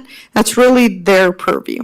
And then ultimately, the final decision about what you adopt as a long-range plan comes to you as a board. So thank you. I don't mean to make you bring it to me again. Yeah. Because I did look at the last time Yeah. you brought the stuff, but I guess what I need is more of like a concrete, like maybe a table that has like the options, what's things that they can be thinking about or suggesting, because when I heard you describe it now, I'm wondering about like, what research are they basing that? What items, like, yes, they can bring to us all sorts of different things, but what are they, what's that connected to help us? And what items are they getting so that they can make the most educated decision in whatever is in their purview? Yeah. So part of that will depend on the conversation we have today around the levers and guardrails, right? So once we have those levers and guardrails, then we'll be able to say, okay, in order for them to use this, to be able to say, we're going to have conversations to move students across schools. Let's say that's a guardrail that you decide, or a lever that you decide to give them, right? Then obviously what they will need is the data that then supports that. Right, and the district has been really good about putting out just a lot of data in terms of our last meeting was pretty data intensive in terms of, what are your what are the financial implications of the size of schools? What are what are you hearing from your community about what they value? What are the things that we're going to bring to them in this next step are, what are the conditions of all your facilities? What are the enrollment and capacity numbers for each of your facilities, both permanent and then also with portables? And thinking through all of those pieces, the hope would be to give them what they need to make informed decisions around that, but we won't know what those items are until we know what levers they're going to be allowed to pull. Thank you. And the other thing I would add is just it's important that their purview is the long-range facilities plan. The reason it's difficult to describe is because that long-range facilities plan has implications to all parts of the educational, and that's why they bring their recommendation to the superintendent, who then makes his recommendation to you, and then you get to decide and kind of weigh through that. But their recommendations will be strictly around the 10 to 20-year facilities plan. Any other questions? Okay. So now Karina's going to tell you a little bit about not only who we heard from, but what are some of those things that we heard. Yes, thank you. So we did have several community forums, one at each of the comprehensive high schools, held last winter and spring. Those were in person, and then we added 3 additional virtual community forums so that we were able to capture additional voices of folks who weren't able to make it in person. We heard from a lot of folks at those different forums. We also had some educator meetings, so we had some meetings with district leadership and our school admin. I believe that was last fall. And then we had a strict meeting with our elementary teachers, where 2 elementary teachers from each school were invited to attend. And then there was one with an LGBTQ staff resource group that I was able to connect with, and so we had a meeting with them as well. Then we had our shared experiences meetings. So these were meetings with people who had perspectives that were specific to their community or, the experience that they've had. So we had high school students participate. We had one with Afghan youth, which was middle through high school students, Latino families, Muslim families, Black families, Native families, Hindu families. And then we had a great meeting with our newcomer families. And that was specifically our Dari Pashto speakers and then Somali families. So we were able to hear from them in a way that, or in a setting where they could just kind of speak more openly in a place where they had interpretation, food, able to chat with us and share their experiences with us. So what we heard, this was the fun part, getting to compile all the data and see what it was. Yeah, go ahead. I just had a question about the last slide. Do you have, I imagine, I attended a few of them and I know the numbers varied and you may not be tracking, but do we have a sense of how many people we heard from across or specifically? And then for the shared experiences, were those all virtual or were they a mixed bag? Just any clarity there? Yeah, so the shared experiences were mostly in person, I would say. There were one or two that we had to shift virtual just due to circumstances, but we tried to do those in person. And then as far as people, I would say the meetings ranged from anywhere from 10 people to 40 per meeting. And I think we had about 16 sessions, I want to say. I don't have the exact number. We did have some repeat attendees, of course, but I don't know. I don't have the math. Yeah, I mean, I don't know that we tracked like a total number, but based on those numbers, which sounds consistent, there were some meetings where we came in and there were, like I said, about 30, 40 people. There were some that we came in and there were a couple of people. But I would say for the most part, we were looking at around 10 to 20. So I would say we were upwards of 300 to 400, I think, by the time all gets said and done. And then in addition to that, we also brought in data from student surveys, family surveys. And so not all of it was directly listening and learning sessions. Thank you. Okay, so a little bit about what we heard.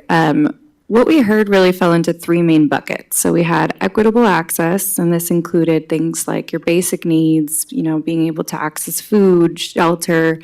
We had inclusive access, and this was really talking about, you know, a lot of families who don't speak English, for example, who are newer to the district, to the country, and are needing some more accommodations to be able to fully participate in the school system. Access to programs, so this was talking about things like after-school programs, specialty programs, access to school. This was typically around transportation, sometimes after-school care as well. And then equitable distribution, this was a lot of conversations about how things are spread out throughout the district and how some schools may have access to certain things and others don't. So there were a lot of conversations that came up around that as well. Trust and connection was another really big one. Folks really, really care that their students have a sense of belonging and ownership. They want their kids to feel like they belong somewhere and that they know people. So being known was actually another, we made it a separate category because that was something that came up as well. Safety was a huge one, social emotional safety, but also physical safety. And then cohort continuity kind of went into that sense of belonging, but we did have a lot of conversations where folks mentioned the importance of being able to move along with a cohort of kids, K through 6 or 6 to middle school, whatever it was, just having that continuity. And then we had high-quality, responsive learning environments. So this was really about the quality of education and the experience that students are having in the classroom. We had a lot of conversations around educators' capacity to be able to support all of their students, expanded learning opportunities. So this was, again, kind of like that more extracurricular or specialized programs. Individualized support came up a lot as well. Engaging in purposeful instruction, this was kind of around folks feeling like they want their students to be more academically challenged or wanting there to be more specifics around what their child needs for their individual needs.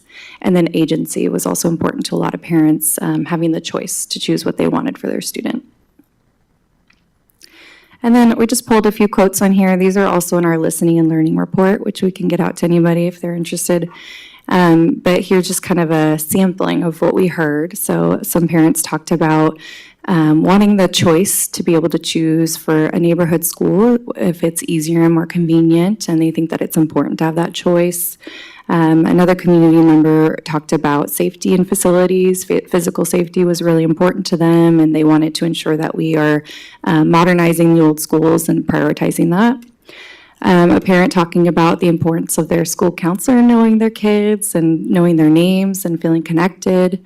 And then we had some educators / parents who talked about the distribution of schools and how some schools may be struggling a little bit more than others. And then just some additional themes. These didn't come up in all the conversations, but we thought they were important to note because they were pretty big themes. Community partnerships was one, so we heard from some community partners about wanting more access to be partners within the school, whether that be like funding or just having that communication transparency. Communication was a big one. A lot of parents wanted bigger pathways to build relationships with the school district and wanted to be included every step of the way in decision making. And the sustainability and financial stewardship was another one. Any questions?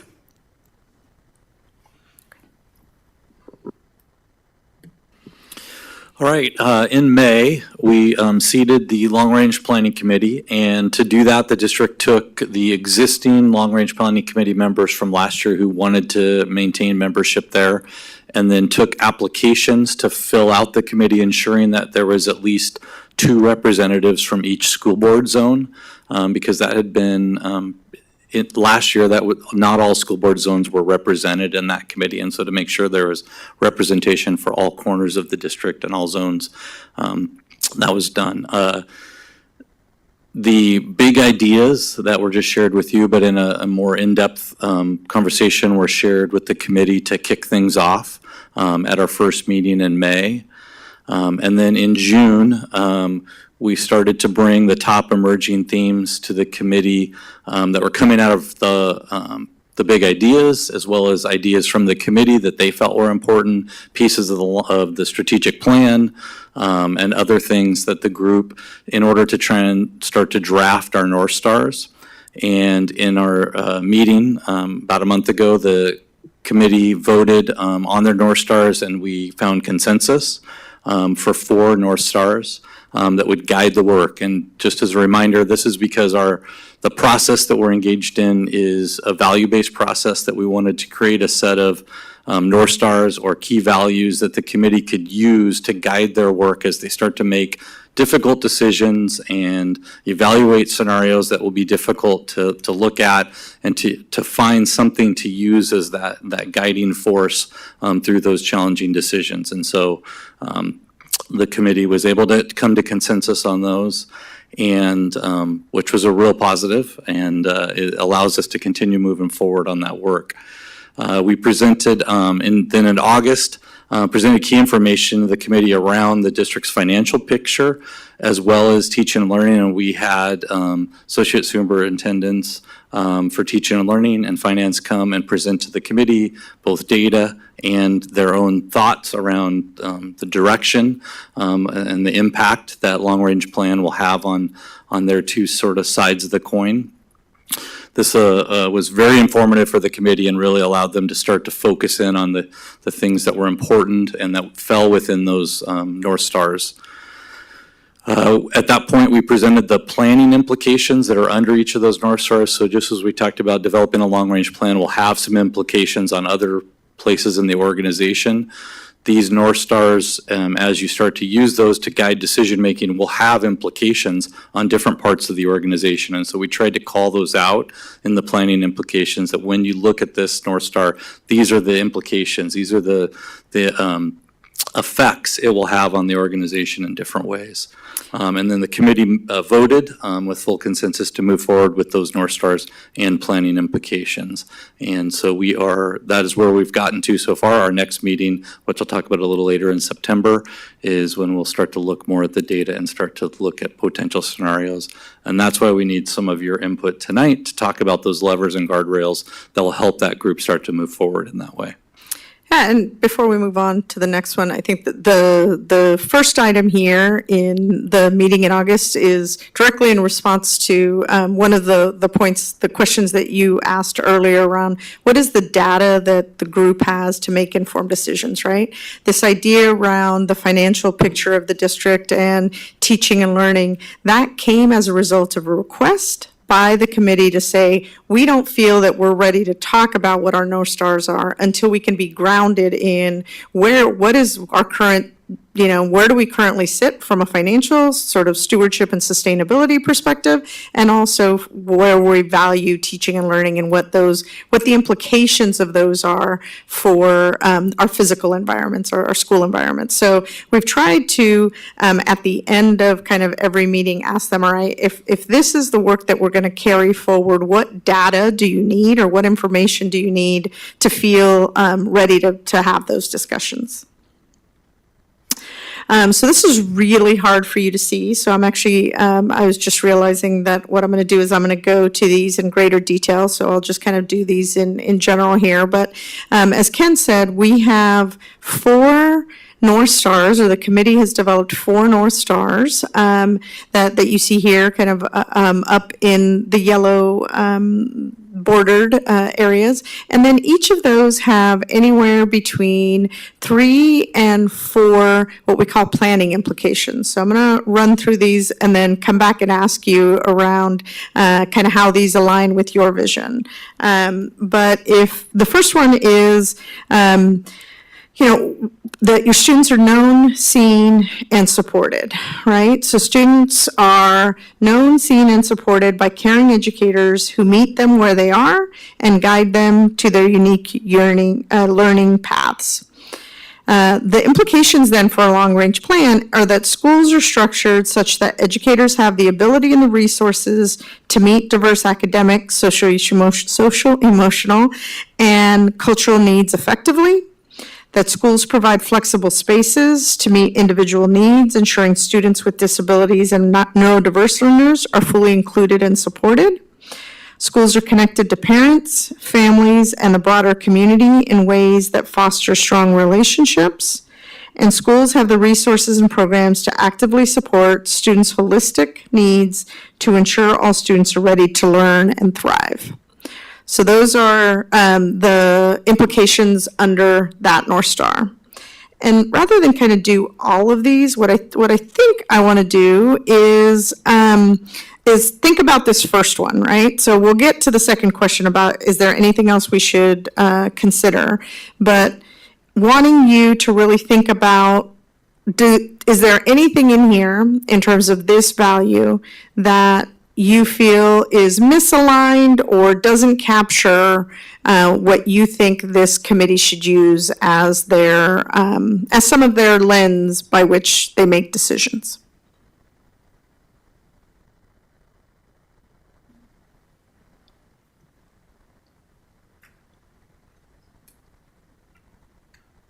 Dr. Perez and Syed, yeah. Something that would be helpful for me as we think about these areas is, what does the research say about like flexible spacing? Or what does the research say about the best practices in long-range facility planning around schools connected and prepared to community? Like, what are some of those things? And I don't know if it might be not their role, maybe it's staff role to look at that piece and not this committee, but like that might help inform the committee and us about, hey, when we think about flexible spacings here, here's some things to consider in the research that are, supportive of this piece. Okay. Yeah. I mean, as we start to develop these, what I'm hearing you say is that as we start to look at these scenarios, providing more tangible research-based data points for the committee to consider, and then in turn to bring to you as part of their recommendations of, we decided this because we heard from, Dr. Reggiani about the implication for teaching and learning if we do it this way versus if we do it that way. We can do that for sure. Yeah, because if it's diverse academic, social, emotional, and cultural needs are met, like, how is that connected? How can we make that happen through a long-range facility plan? Like, what things should we be considering, or they should be considering? Yeah, Thank you. those are all conversations that we have as part of the Long-Range Facilities Planning Committee. What we're doing in seeking to do this is really saying, these are the things we value, and then as we look at creating scenarios or options, and as we look at evaluating those, that's where we'll say, like, they'll say, well, I can't really judge this because I don't know that I have enough information about the implications to teaching and learning, or what the research says about, the priority or the benefit of having flexible spaces. And so then we will bring them that data and say, okay, here you go. Now, kind of how does that shape it? So partly this is done in, like, there's information we can provide to folks that we're trying to provide kind of upfront, but then we're also trying to hear where the committee needs support in terms of data that they need to make decisions, if that makes sense. And also, Dr. Perez, this is also part of the EdSpecs process where a different group of people will get together and look at what, by level, elementary, middle, and high, the EdSpecs are. And flexible spaces typically belongs there. So Casey, there's another group that takes care of this, actually. Yeah, so this is where, the conversations we're having are, okay, is this something that falls under the purview of this committee, or is this what we call we want to put this in a parking lot, and we want to, maybe the recommendation is we want the district to go back to that EdSpec committee and say, hey, we need more detail around this, or we think this needs to change because we're learning these things, right? So I think what Ken was saying earlier is that a long-range plan is really focused on, creating this long-term vision for your facilities, but it has implications to almost everything else that you're doing, right? And so it's a really careful balance of trying to keep them focused where their charge is, while still giving them the ability to say, but it's got this tie over here, and in order for me to feel comfortable moving forward as a committee member with this recommendation, I also need to say that then I'm not telling you what to do over here, but I'm telling you that maybe you need to go and look at that, if that makes sense. Yeah, I think that's that matrix, Yeah. that web, that maybe needs to, at the end, maybe be spelled out, or I don't know at what point, so that it's the, what you call it, the, what's the committee? The EdSpec committee. If we're going to look at 1.1, EdSpec committee's responsibility, right? Because they're going to be looking at that, or flexible spaces 1.2. That's the EdSpec committee that will look at the details of that. The recommendation is we want flexible spaces, right, from this committee. But what is flexible? The implementation of that is that the EdSpec committee will then talk with the superintendent, and then before the recommendation comes forward, like, that's something that needs to be considered. Yeah, that's a good suggestion. Mm-hmm.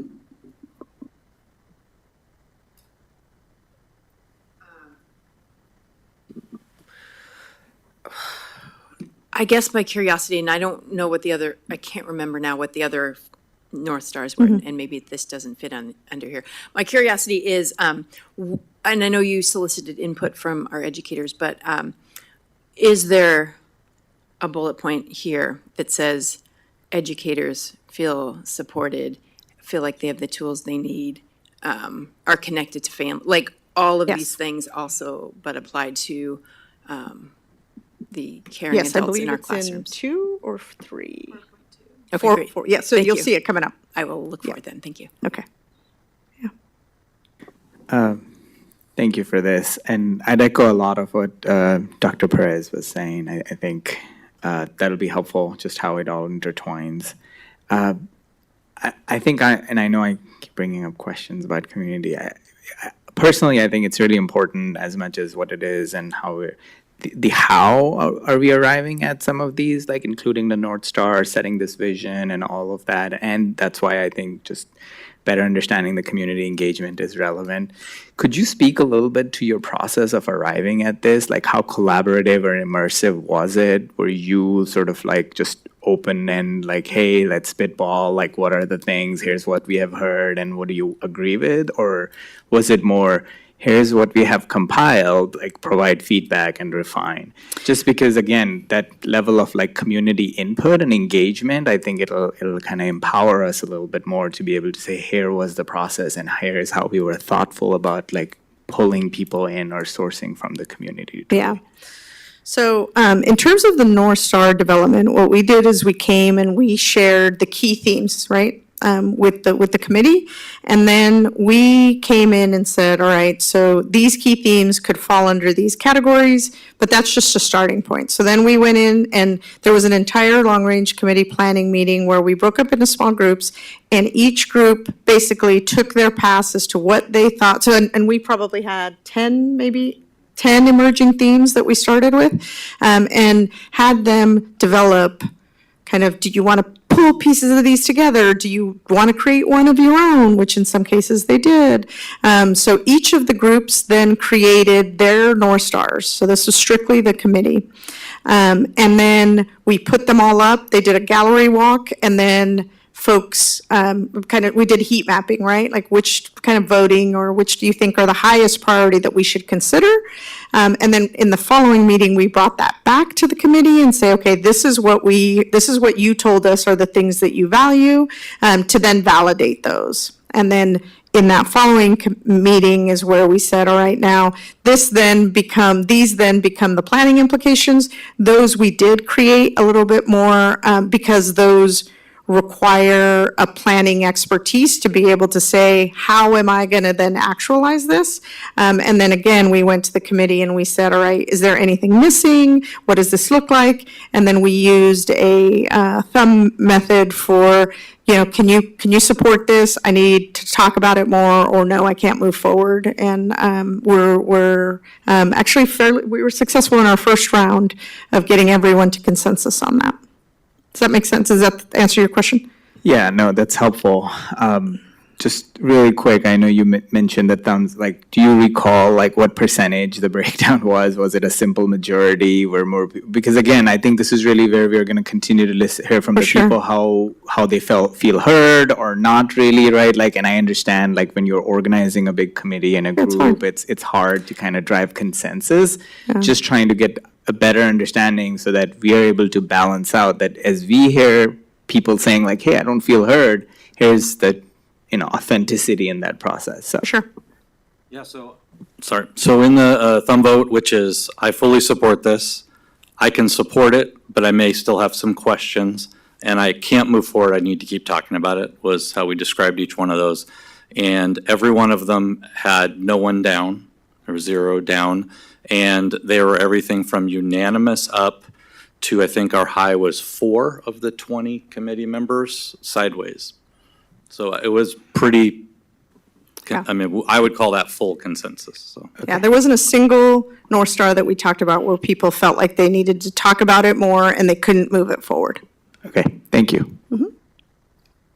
Okay, so I'm going to move on to number 2, which is equitable and sustainable resource stewardship. So this is the one that really looks at our schools provide financial support and staffing tailored equitably to their students' unique needs.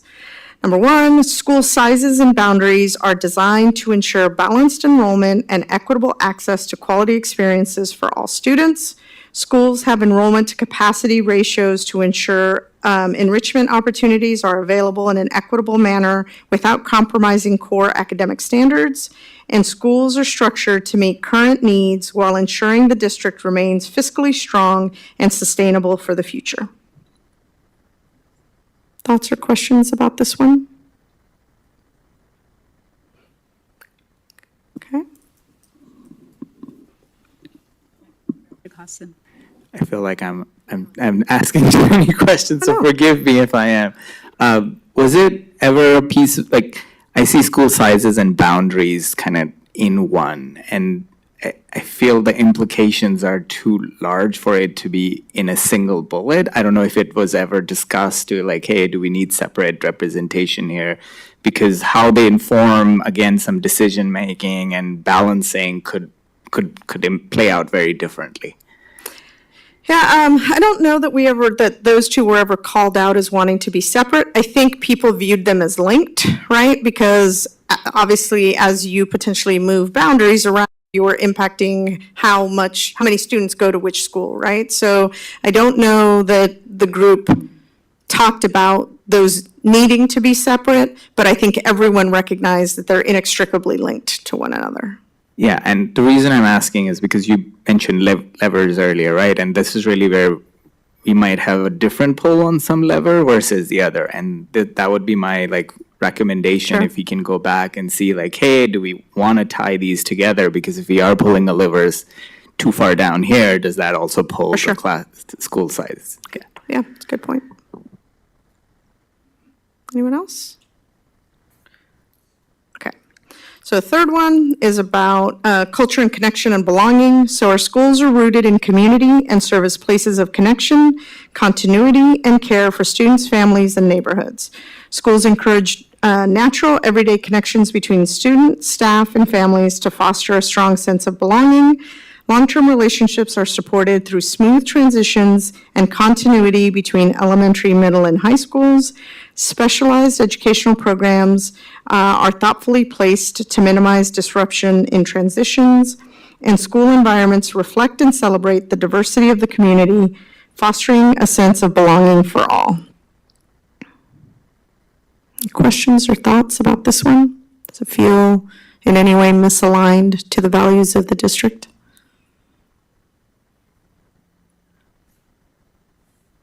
Okay, last one. Preparing students for future success. So our schools provide the resources and conditions to support rigorous and relevant academic experiences, positioning students for their future success across a variety of paths. Students and families are equitably supported with the knowledge, guidance, and resources they need to prepare for a wide range of future pathways. Schools have the space, resources, and staffing capacity to support educator development, collaboration, and well-being, including professional learning opportunities and spaces that promote wellness. This is the one that was mostly around educator experiences. Schools have environments that are responsive to holistic needs and include infrastructure for multi-tiered systems of support, including students, ensuring all students can engage in learning comfortably and effectively. And last, schools provide a strong educational foundation where each child can thrive. Dr. Carpenter? Thank you. Sorry, I'm trying to digest this, a slide at a time, and Yeah. I didn't have a chance to read too much of them ahead of time. I guess a question I have is, oh, thank you, that might help. Which one do you think best captures the idea of academic achievement and centering that, and how we would assess that in the context of, a lot of what I'm hearing from the community, there's things all over the place. They do talk about the ed spec and the implications of, jumbo schools versus smaller schools on academic achievement. And I guess I'm curious where that might fit in here. And maybe it is there and it just didn't land well. I'm just wondering what you guys were thinking. I would say that in terms of the way that the committee was talking about it, I don't know, I mean, partly I think this is a question maybe for some of the educators in the district to answer, because I don't come at this from being an educator, but what the conversations that the committee had, the majority of those conversations around kind of academic excellence are in North Star number 4. So I'm going to pull this forward. Oops. Majority of that is there, right? To ensure that they have what they need to explore the wide path of their futures, and that schools provide a strong educational foundation, right? So this is where that rigor of academic experiences really takes center stage. And so again, because we're not trying to with these be prescriptive and saying, in order to do this, you need schools that are this size or that size. What we're trying to say is this now becomes the lens through which any option, there's an option that comes to the table and it has, points of contention that have to be looked at. What we're saying is that the committee has to then look at these and evaluate how well is any proposed option doing in meeting these. That's the goal. Yeah, thank you. And I guess maybe, and I'm not steeped in this, but, you know, a thinking that I have is that a North Star for me, maybe, as a board member, is that every one of our students graduates third grade reading at a third grade reading level. And is that captured in some way, that like, you know, SMART goal or whatever, you know, whatever it is there some kind of North Star related more directly to academic achievement? And maybe this is it, and maybe I just have to soak it in a bit, but to me, I guess I'm not feeling that this is saying, this is what we want. Sorry, Ken, I saw a little finger. I was just signaling my team that, Yeah. So when we had this conversation about this, it started, we actually talked about third grade reading and graduation rate and some other of the key markers. And this is sort of where we ended up with like sort of an overarching umbrella to cover academics. But it definitely, that was something that was talked about by the committee and is valued by the committee, having those key academic excellence. And I think the overarching definition for North Star 4 is what people felt captured that in the committee. And I think there was also a request to ensure that as we're making these decisions and evaluation, there be, that folks from your teaching and learning team be at the table to answer those very questions, right? Because they feel, in some cases, not capable of saying, hey, is this choice going to be better as it relates to third grade reading, or is this choice going to be better? So the hope is that as we get to those more nuanced conversations, they have access to the information to be able to make that informed opinion. Director Raji? I'm going to hold for a second because I want to see what the next slide is, because I think the North Stars, from my understanding of what this body is supposed to do, I think, okay, I'll just say it now. My concern with the primary way we've been advocated to as a board about all of this work has been effectively narrowly focused on whether or not there are going to be recommendations about buildings. Mm-hmm. Where I understand from reading the OAR, reading the previous plan, when I first became aware that that existed, that yes, building closings, not closings, boundaries are part of the larger discussion of facilities planning. But also where our planning with our facilities interacts with city, county plans around development writ large. State initiatives around housing, urban growth boundary location, TriMet, and where transportation, and all these other systems and how they interact with that. So I would be concerned if the committee got super bogged down in the specificity of teaching and learning practices, when the language, even in OAR, is around the adequacy that our facilities provide the baseline, that the people who do the professional work, right? So our teachers, our classified staff, our administrators have the baseline to then do the work. And conflation of things is a very human thing that we do. We just slap everything together, especially around the thing we're most concerned about. But within that, I will say I would be concerned, and where I like so far and what the North Stars share is a sense of we have a space of operation and other people are going to inform deeper details. At least that's what I see. Yes, that's accurate. And I would ask, I guess, which may come later in the presentation, how the interaction with the other municipal, I didn't mention THPRD, the other municipal bodies that we're sharing all this public space with interact with our conversation around what happens with stuff and where things, site acquisitions, these are all things that are mentioned in the OAR about this work. And I feel like that stuff has not been a part of our public discussion about this, and this is the tool that is our advisory interface to bring that into our conversations unless we do that individually. I just want to elevate that, and that's what I see so far, at least seems like in the North Star, is some sense of we have a charge, but we also have a limitation where stuff we're going to defer, specifically on educational specifics, to the educators. Exactly. Right? We're not going to try to give the recommendation to the educators of what they should do. We're going to try to say, will this work for you to do your thing? And then we can adjust. I just want to elevate that sort of, it's not totally a question. That's what I feel so far. But I'm concerned that we get too far into us trying to before anything even comes out. Yeah, that we're limiting a very important scope, which is as a giant municipal partner in a demographic reports that we've already received around what is the developable land, where housing is going to be, where there's going to be population, that something is structurally going to change in this footprint in the next 10 to 20 years around what type of housing is available, where people live, demographic change in terms of aging population that maybe no longer has kids in the district, if there's a mass rotation of those folks out and folks with kids come into the district. And all of our facilities discussions need to have some bearing on those types of changes, which are not super specific to know who or what type of things were there, but are we prepared for that? I think is a part of this planning conversation. And I know planning can be wild abstract for people.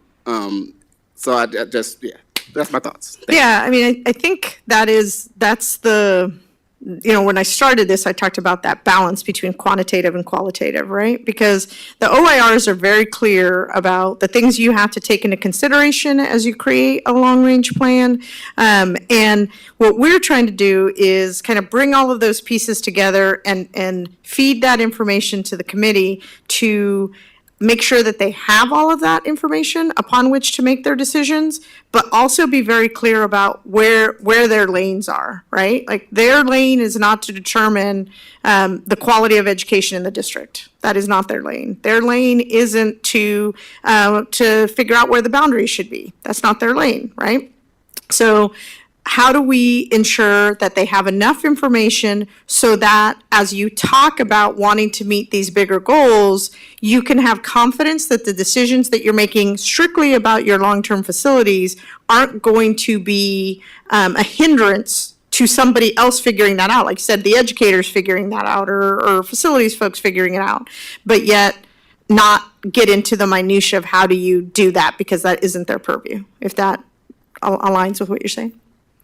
Okay, I do want to move us on. And I think the only question I have relative to the North Stars before we get to the simple question around levers is there anything else that you think that this committee should consider before moving forward beyond the couple of points that were already made? So I have a Yes. question. Yeah.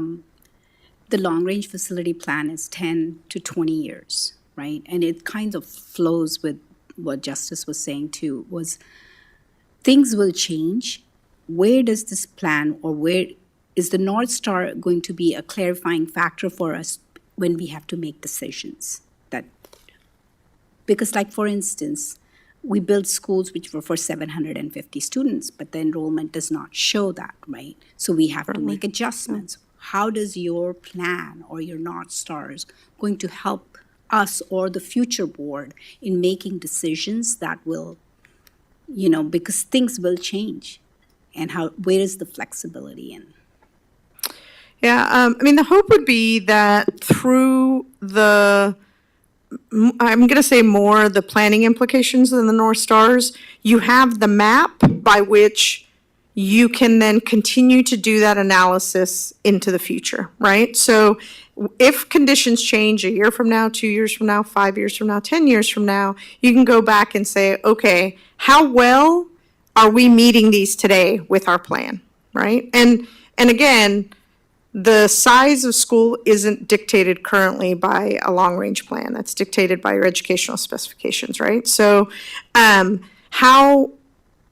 what levers do you give to this committee today to then allow them to work? And then as those conditions change, what do you use for your long-range planning committee at that time to say, hey, go back and evaluate this and tell me, based on these North Stars, which again are value-based, how well you think we're doing against those today versus when it was created 10 years ago or whenever it was. And then being able to say, okay, it's not working because of X, Y, and Z. Okay, then what levers do we need? Is this the right purview, or is that something that we have to go to an ed spec to revise? Because I do very much think that one of the North Stars, or one of the conversations that we had, was that this plan itself needs to be flexible. And it needs to be adaptable such that you can morph as the situation and conditions around you morph. So this you may cover later, but what would be your next step? Like, not once you have the North Star, is that provided to the facility planning committee, and they go through each school to see whether they are meeting that or not? How do they? No, so what they'll do is, we'll have conversations again, based on what you tell us what levers they're allowed to pull, to say, okay, now, using these North Stars and planning implications as our guide, what are the things that we want to propose the options should have, right? Options should more equitably distribute our enrollment across all elementary schools. These are completely made up. We need to ensure that we're not asking people to cross major geographic boundaries, for example. And so then, based on that, we will bring those to the committee, and the committee will go through an evaluation process where literally they will take this document and they will evaluate based on every single one of these planning implications, whether it's a red, yellow, or green in terms of its compliance to that.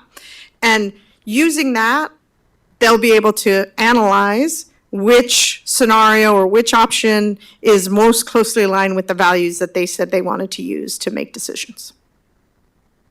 Those scenarios are provided by whom? Who? They would be provided by district staff. District staff. Okay, thank you. I have one quick question. You're asking about these North Stars reflecting the district's vision and priorities, and I guess this kind of is a distillation of where we are, and I definitely see belong reflected in those North Stars in a beautiful way, and believe, I think, as well. And I guess for me right now, I'm not seeing enough achieve in there. So by your metrics, I might be here right now, just so you know how I'm feeling about it. But that's, if you're asking, does this reflect district's vision and priorities? I guess I'm still. You want to see more? I think I'd like to see more. And as I've talked a lot with my colleagues about what we really want to lean into, and I think our student achievement scores are something that are really weighing on all of us. And so if we're going to be approving something and giving a green light to it, I think we really need to see achievement reflected in that a little bit more. I don't think that belongs here, though, Tammy. I think that belongs in our strategic planning efforts that our assistant superintendent is pushing out, that the board's already going to be approving. This is board facilities, because really that has to do with budget. And if I have small schools, if I have classrooms of 10, I can get anybody to read. I can teach reading. I've been endorsed. But if I have classrooms of 40, it's going to be tougher. It's more of a budget conversation. It's more of a strategic planning conversation. It's not, you can add it here, but to me, it belongs more where we have it in our strategic plan. So does that implicate the ed spec then? And, how in my understanding is that the ed spec was done in 2014, and then it was not done for the 2022 bond. But, the understanding of the research that went into creating the ed spec, the academic research that shows the implications of class size on academic achievement hasn't been updated since 2014. Yeah. In my understanding. And class size doesn't matter unless you get to a certain percentage point. It's like, 13, 14 kids. So there is a narrow band. It's a narrow band. It's like 13, 14 kids makes a difference. So that's the research that's been historical. Great. And is that research brought into the work that they're doing? No, because that's more of a staffing and budget issue, and what we're doing in terms of MTSS and all the data systems that we're trying to implement in the K-12 curriculum. That's something completely different, because that really has to do with our instructional framework, our assessment framework. This is our facilities plan. That's very different. No, I totally understand that. And I guess I appreciate that there is a lower limit of class size, and that we may end up closing schools, and I think our community knows that. My curiosity is that what does the evidence show is the lower limit? Like, yes, it's 12, like 12 and kids. What is the cost and what can the district afford? I think for me, both are part of the conversation, and I hear you saying that the academic achievement is not part of it, so maybe I'm not fully understanding. Part of this, but it's part of what we are going to be having to talk about next when we talk about budget. And that's the next topic up after these guys get done. terms of what we're gonna cut, what does the board want us to do? What do you wanna save? Or do you wanna cut deep, or do you wanna not cut at all? Yeah, no, I understand. And I think for me, the school conversation is part of me understanding the academic achievement piece of looking at our facilities is important for me to understanding where we need to cut. So I guess we're still learning and gathering information. I mean, there's big schools that are successful, there's small schools that are successful. You know, I worked in systems where there was 4,000 kids in a high school that were really successful, and they weren't. Yep. So it depends on the quality of staff that we have. Yep. And it depends with the curriculum that we have and the alignment of all the resources. It's very different than this. All right, thank you. Dr. Potter and then Dr. Trong. No, Dr. Potter first. I'm just trying to make sure Yeah, I'm sure. digesting all of this. So in my head, I'm thinking decision matrix, like old school engineering pew chart with criteria and constraints. So the criteria are the North Stars. Correct. And those in my mind have been primarily influenced by community input and teaching and learning. And finance. And finance. And then the constraints are influenced by finance, and then that side of that municipal partner input too, right? There's some of that too. And the constraints of your physical facilities as well. Right. Wouldn't that be lovely to change?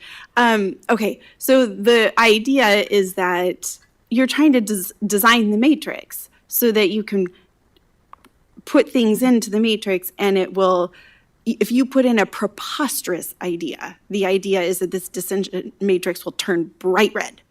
And then if you put in something that is like, you kind of know has some real big flaws, it'll be like yellow and red. So that's the idea, right, is to run things through. And it's not this will say all classes will be 22 students and lower. That's not a scenario. 100%. That's not in the purview of this committee. Correct. The OARs and the directions that this committee has, the scenarios aren't into those weeds of operations. It's a different type of scenario and decision matrix. Correct. Okay. Dr. Trong. Thanks. Thank you for the North Star conversation. For what I believe is on North Star number 4, research also have shown that adequate and great physical space for learning also improve student achievement because it's allowed teachers to have the ability to do groups and to do work and actually have really educational space that they can empower the student to do so. There's research, there's several research on that.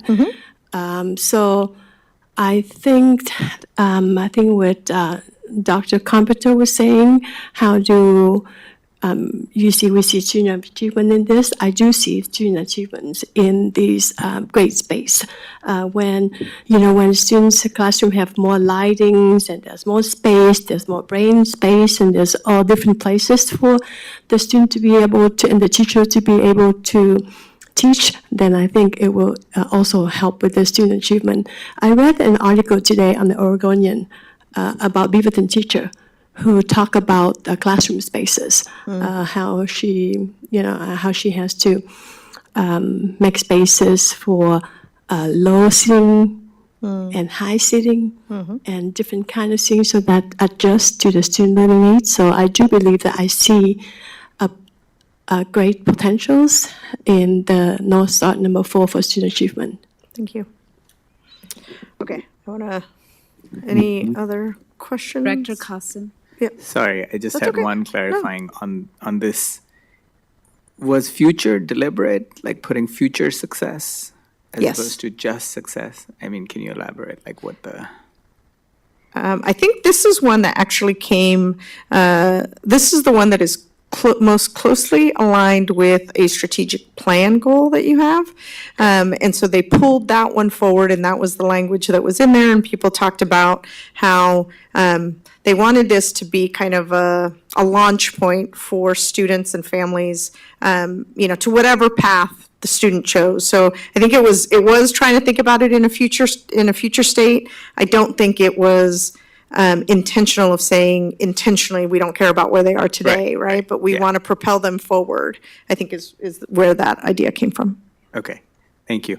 And then to question number 2 that you had up there in terms of feedback, right? I think I would echo a lot of what already has been shared and ask that the framing of this as you are working, right, like kind of to Director Raji's point, like highlights, hey, here's some background, here's some context, and then kind of leads into some of these, because this messaging is what the community is going to consume, and I think it will be helpful to frame it in a way that contextualizes a lot of that. Again, a lot of good points have already been highlighted. I'm not going to reiterate them, but I think if we could incorporate that into either some of the visuals or how things are presented so that that framing exists and we can kind of at least provide that access, contextualize it, I think it'll really greatly help to kind of constrain ourselves to be able to like, here's the narrow point of view that we are working through with long range. And while these are all intersectional points, we are beholden to have to navigate it within these. So that's some feedback. Thank you. Dr. Perez?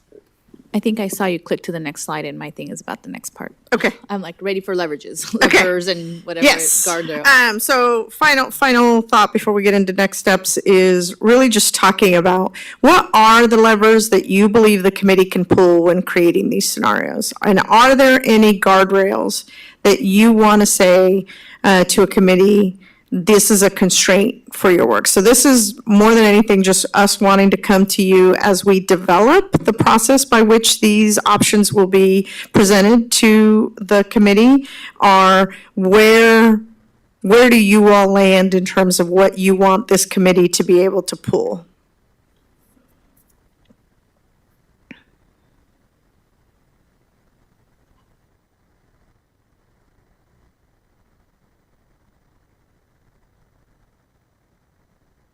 Dr. Perez?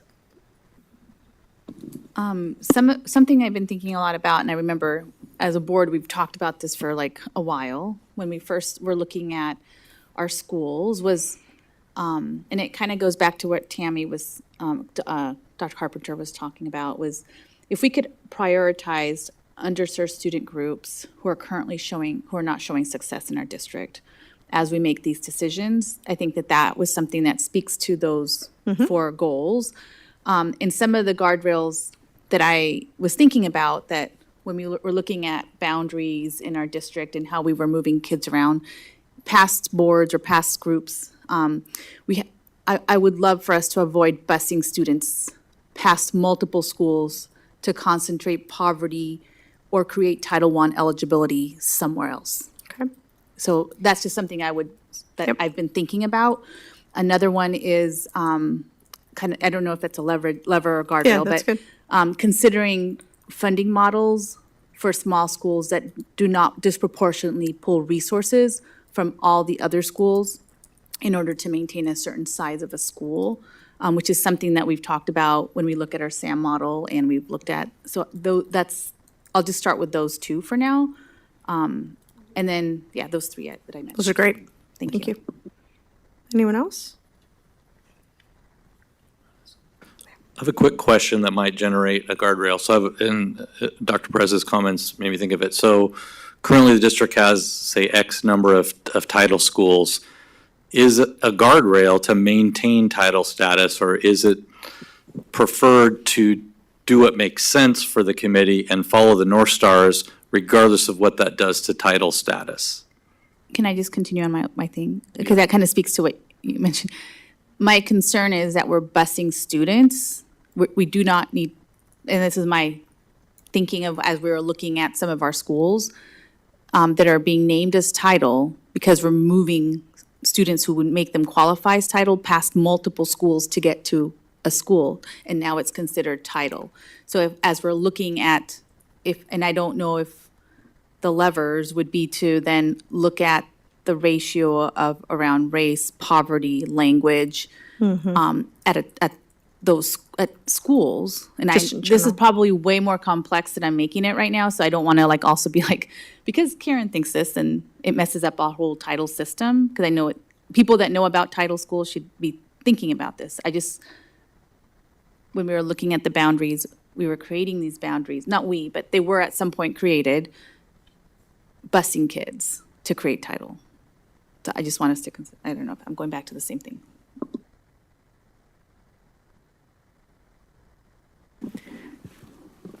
Director Casa?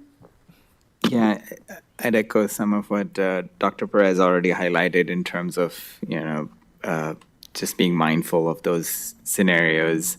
I think for me, a couple that came, and Director Raji had highlighted earlier, was around trends and changes in population. So I know districts use population studies to kind of like evaluate long term. So I think that would be helpful. I don't know if you have done that or incorporated Yeah. any of that. All that data. demographic stuff is information that the committee will have. Okay, so I think that would be helpful. The other thing was climate consciousness, just awareness of like, hey, as we are, because again, all of these buildings and everything, these are resource intensive. So I would love for us to ground ourselves into a vision that we have around, again, sustainability and all of that, and stewardship of these physical properties and how that feeds into it.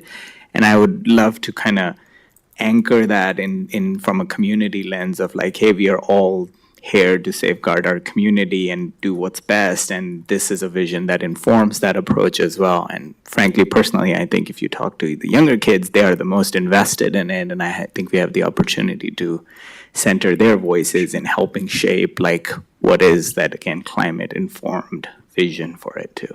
So those would be a couple of levers. Dr. Carpenter and then Director Raji. Thank you. I think one, maybe of my North Stars that I'm thinking about with our elementary schools is the word community. And I think that for many of these schools, they are the center, maybe for all of these schools, our elementary schools are the center of the community.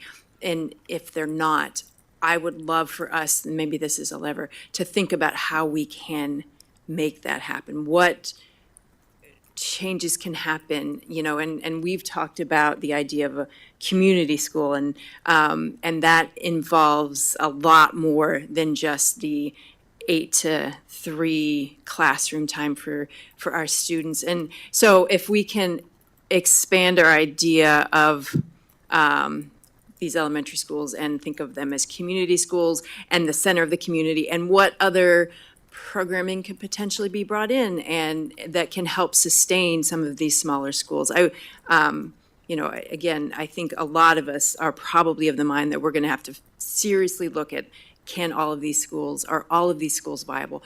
But before we get to that point, I would really love for us to explore ways to revitalize some of these smaller schools, and maybe it is with community and other governmental partners, and how we can really make these schools more vibrant such that they are affordable and sustainable and do all of the belong, believe, achieve that we want. So I guess that's a lever I'm curious about, is what other BSD programs can be brought in, what other non-BSD programs can be brought in that can help us sustain some of these schools. Thank you. Director Raji? I think this would fall under levers, and I think is the other side of what we've had a lot of community ask about. I think it's really important if the committee has an understanding of the tools that the education activators, the professionals, do to opt to get a building going, like to make it go, right? So once whatever the decision about a facility, what are the things that they use to figure out how to operationalize that, and how that then, again, input feeds to it. And a example I was thinking of when we were talking, or an achievement connection, was like if we had a certain vision around a CTE outcome, but we had none of the facilities to do that, right? Do we need to go, we're never going to achieve that because we don't have any of the facilities to do it, right? And I say this as a person who when I was in 8th grade, we let us visit a school that, oh, they got a great cooking program. And by the time I got to the building, the cooking program was removed. So no one was able to take cooking and any of those skill sets within our district anymore because, you know, for whatever reason, I was a child. I don't know if nobody told us why they got rid of it, but it was gone. Right. But if someone said our goal is to get this many culinary professionals, but we've created no facilities for that, we're lying. Right. We're telling a dream. Right. And so those sorts of things to me, I think are important levers. Like what are the ways the other folks will take this adequacy that you recommend and turn it into outcomes and activities. From a guardrails, and I think this is in the right lane for guardrails, I would hope that this group has the bravery to have the conversations within the space that are going to be hard to have when we do what we do, right? They're ultimately, like, I would like them to understand that ultimately this body, in tune with the superintendent, are going to make the final decisions about what happens with any of this.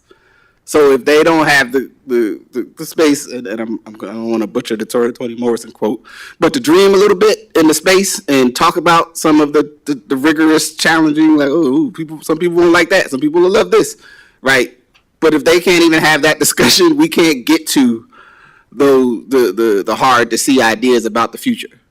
If in that space they don't feel like it's safe to say, well, what if this, and tear it apart if it's a terrible idea. But if we don't even do that and we don't get the benefit of, actually, this group that's primarily community members wrestled with a very challenging idea to at least give a baseline for conversation, that, again, we have the capacity here to build more on whatever recommendations come to us. So I just don't want the body to be self-editing and self-limiting its ability to look at this stuff. Because they don't have the level of assumed risk that all of us up here as elected officials have to go like, yeah, we're going to have a challenging public conversation and people are going to look at us and know our names. You do your thing. So hopefully it informs us in a way that we can build on or find solutions, or work it out, whatever the recommendations may be. Yeah, that's a great charge for the committee. Yeah. Dr. Perez? Another one that I think would be really important to consider as we're looking at whether whatever decisions they're making is seismic safety and long-term Viability. secure safety of the actual building structures. Yeah. Because we have a seismic plan, and if it's, it might be the biggest school, it might be the smallest school, but if seismically it is not sound, that's something that we need to consider. That's a critical, we don't want something crumbling and some of our buildings are there. I mean, it could be there. Yeah, do you Or want parts to of buildings.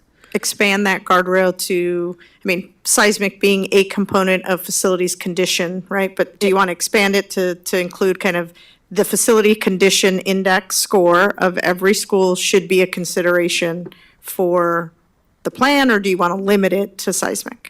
I want to let Casey and the team think about how that should be Okay. phrased because I'm not an expert in that. Sure. I just remember when we were started looking at all this way back, and in other conversations that we've had as a board, we've talked about certain let's say maybe an example is like Five Oaks. Yeah. We were doing seismic supports for Five Oaks and then realized that the roof doesn't. Is not sound. And so we needed to do the seismic and do the roof. And so it was two things that we needed to add to make that safe space. Sure. And so as we're looking at whatever recommendations they're bringing forth, I would love to have them to have had the information and the considerations of here's 5 buildings that we're looking at, or here's the boundary, or however they're considering it. But I want to know that they've looked at, okay, this building is not seismically sound. And even if they make recommendations like, in the future, we want you to use this building with THPRD or this early childhood, or I don't know if that's even in their privy. We are a child, ¿cómo se llama? Early learning desert, not daycare desert, is that the right word? In our county. And so okay, they might recommend that we give this building to something else, but if it's not seismically sound, we can't be doing anything with that building. So Right. I will let it up to Casey and the staff to see how that's worded. but something around that would be, I think, really important. It's great. Dr. Trong? What top jobs you have. So I just want to add to what Director Reggie was saying is that I hope that in your meetings, there would be very courageous conversations that happen there. And I think one of the, all the conditions that we mentioned, I think we should look at student achievements of all the schools, right? So if this school is this and that, how does it align? I mean, if we say a certain school needs certain things or should not be touched or should not be closed or should not be, or should be adding programs, then what has shown the growth in not the test score, but the achievement growth, like, from year to year, have the students achieve growth, because that's what we want. You want the students to achieve. So I think looking at all the data, looking at all the buildings, it's also how effective are our schools. Are the buildings needing the needs of educators, right? So I think that's also another key piece I would like to be throwing into the conversation. Thank you. Thank you. One more and I'll stop. Dr. Perez? One more and I'll stop. I think it would be really helpful to my processing if they could help us define whatever they want to call community schools, because there's so many different definitions, if that's something that's important. I'm hearing that being used in multiple, in different areas, but that can mean many different things. And so if they could define whatever, if it's a small school, community school, any of these pieces that are important to them, if we could have a clear definition of what that means to this community, that would be really helpful, as I think, to our staff and to us as we move things forward. Else? Okay. Thank you very much. For myself, I would say that what I would really like is if you can work with what we have already invested, like BAC, the bond money has invested a lot of money in our facility planning. So when we look at changing anything, let's look at what we have already spent so that we are not wasting any investment, and how we can work with other organizations like THPRD, the library, so that we can bring that achievement piece. I know that it's not related, but facilities do make, and what we provide to our students do help in the achievement piece of it, because it is important to all of us. And staffing will affect that, but that's not your purview, it's budget. But also for guardrails, what Dr. Perez said, really, I agree with that so that the kids are not bused multiple schools, so that that can become a title school. That would be helpful. Thank you. All right, so to close, we want to, Ken's going to walk you through kind of where we're going with the committee moving forward.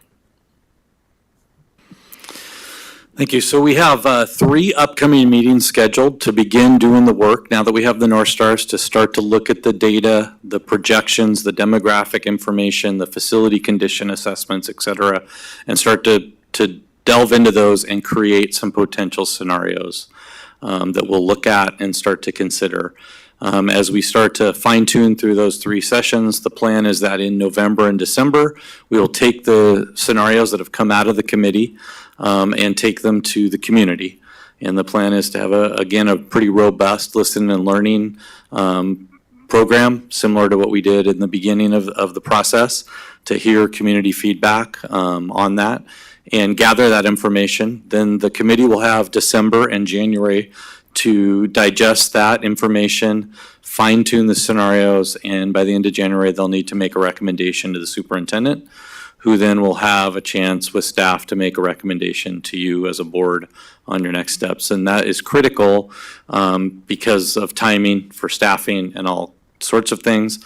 Although I do want to remind you, one of the things that we have shared at our community meetings is that this would not take effect until the fall of '27 at the earliest. So just know that that is something that we've shared with all our community meetings that will be important to can remember, so. Okay, I think that is the end of our presentation, unless you have any other questions. And just to clarify, they're doing this for K-12. They They're are not doing it for this relevant K-12. Okay, so they're Correct. considering all K-12. Yeah, Okay, good. and district-wide. Yep, okay. Dr. Potter?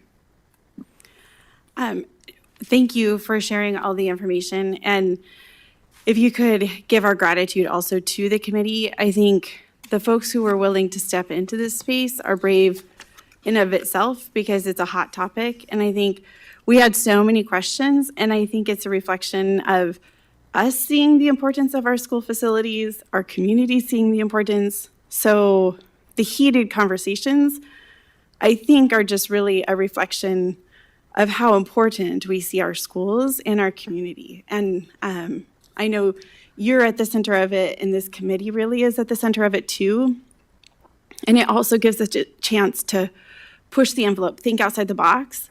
And I really like that sentiment of go there, right? Like, give it a go. And the North Stars, I feel like, are good spaces. They're those values, those are value statements. Those values do well by our community. And the fact that there was so much consensus on those North Stars, I feel very comfortable with preposterous scenarios turning red and good, decent ones turning green based on the way. So thank you for your work, and then also so much gratitude for the committee because they're volunteers taking their time and sharing their commitment to our community through this process. So thank you.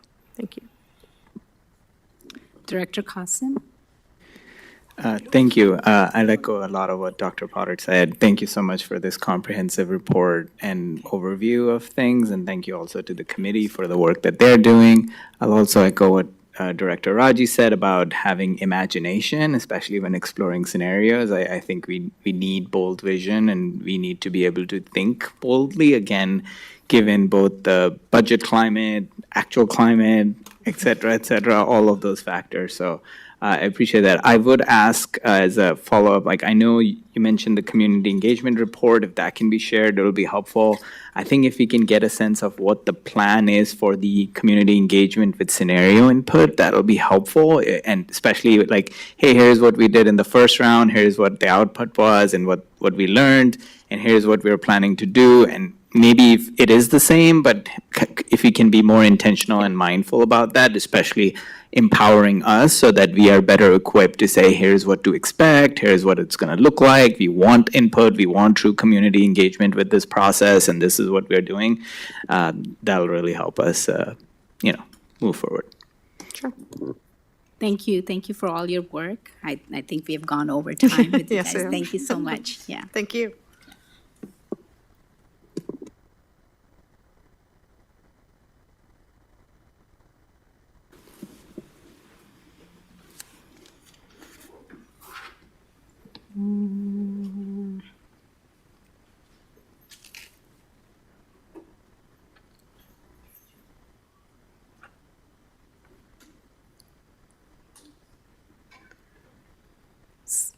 Next up, we have budget overview and planning process. And I would hand it off to Dr. Balderas to start the topic, introduce. Yes, this is one of the big levers we had to push. I know that I've been in discussion today with OASBO, with OSBA and COSA, just on this topic with other superintendents across the state. And we're fortunate to have what we have, but that's not sustainable. And this is something where, I know we just had a heavy topic with long-range facilities planning. This is the number one thing that we're going to need to tackle this year is this very topic, is how do we get direction from the board on how to balance the budget, because we're talking people.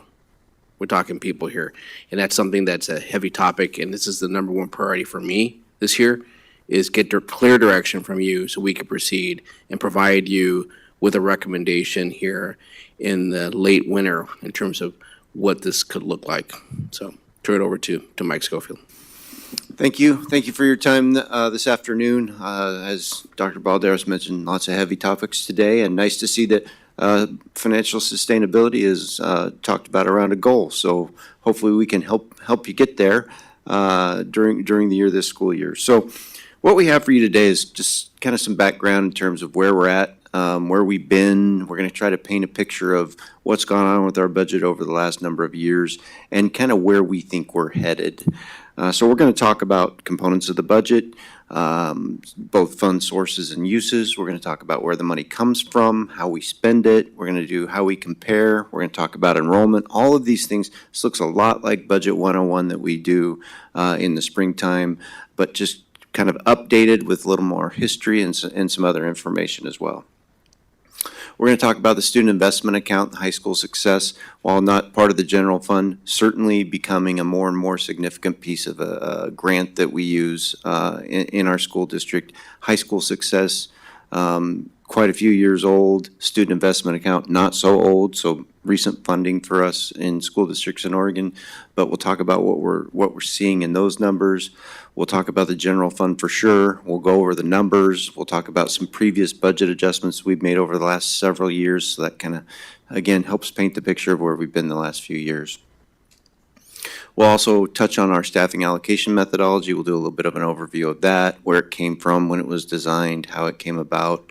And then we'll take questions and comments. And as Dr. Balderas mentioned, we're kind of looking for some direction here. We've got a recommendation for you on how we ought to move forward. But with that, we'll get started.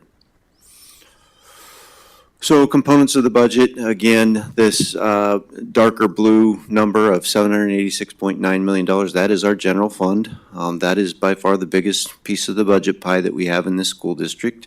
This is based on our 2025-2026 adopted budget.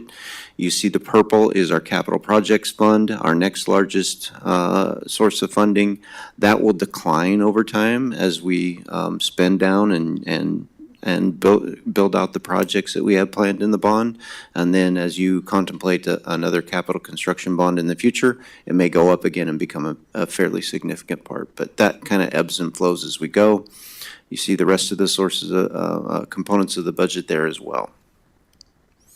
On the general fund, again, the key takeaway from this slide is the state school fund is by far and away our largest source of funding, and that is dependent on the number of students we have in our district and the demographics of those students, and it's 87.1% of our revenue. This is based on 23-24 actuals. We're really close to having 24-25 closed out, but we're not there yet. So again, we can update you, but they're going to be close. They're going to be close to these numbers and what they represent. The local option levy, we're fortunate enough to have that in Beaverton. It's $41.6 million, 7.3% of our revenue, and represents a little over 300 teachers in our school district. And then the all other sources you see there, those are things like investment earnings that we have, some transfer payments we get from our ESD, and then just some other fees and small sources of miscellaneous income. Okay, how do we spend it? Again, based on 23-24 actuals, I think in 24-25 the number will grow up a little bit on salaries and benefits, but we're just shy of 90% of our dollars that we spend in the general fund are spent on people, salaries and benefits. We're a people-intensive business. I say that every spring as we get the budget committee together. That is the engine that generates our work. Purchase services is the next line, and then you just see it falls off dramatically after that in terms of how we spend dollars in the district. So of that 89.2% of our dollars that we spend in the general fund, 88.5% of that is spent on licensed and school-based classified staff. So as you can see, again, another key takeaway from this slide, the great majority of the way we spend resources is spent at our schools.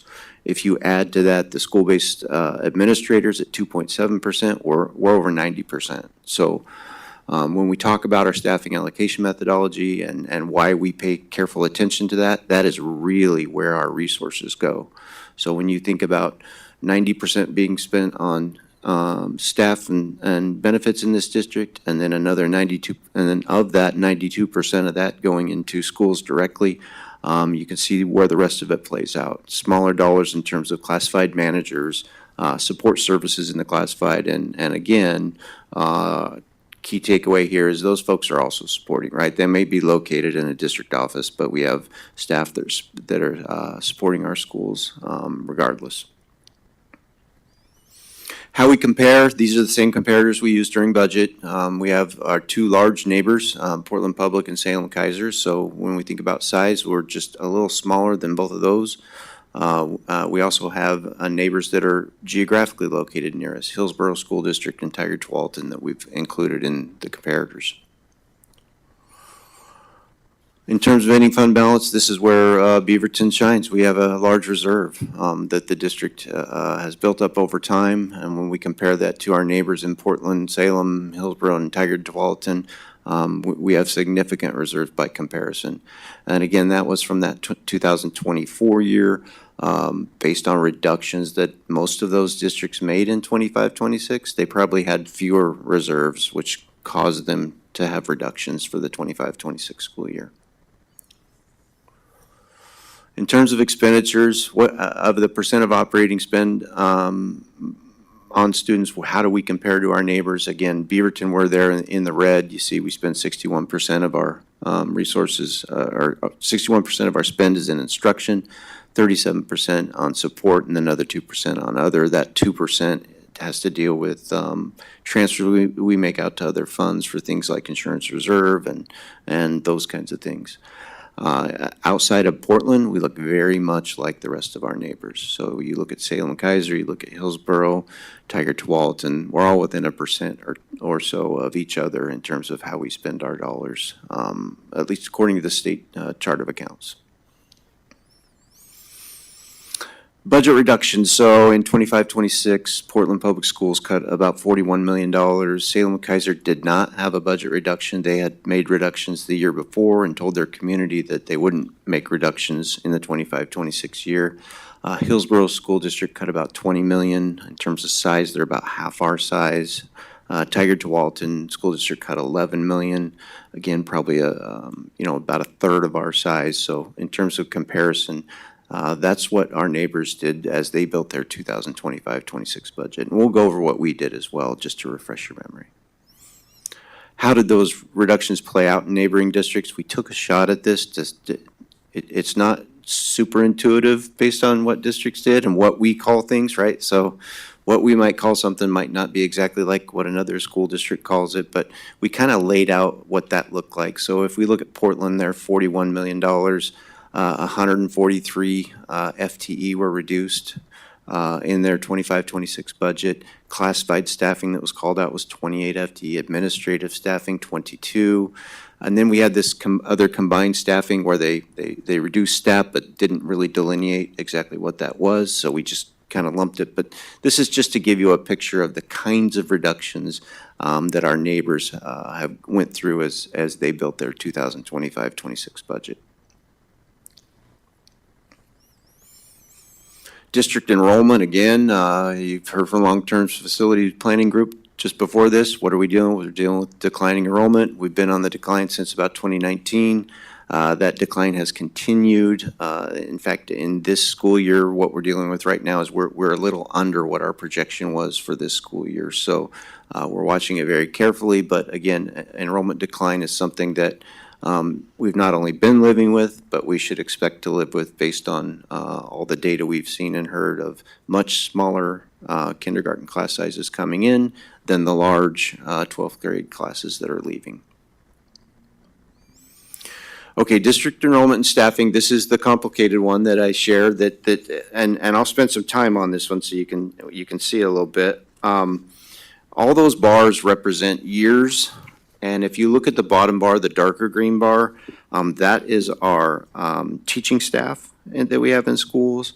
And if you look at the red, that's our school license that are not in the classroom but are school-based. So think about specialists, academic coaches, counselors, social workers, LITs, and student managers. The darker blue is our classified school staff. It does not include SPED educators, but it has office assistants, bilingual resource facilitators, technology support specialists, library media assistants. They're located there. That kind of gold bar is our school administration. The green, the little darker green is our special education licensed staff that are located in our schools.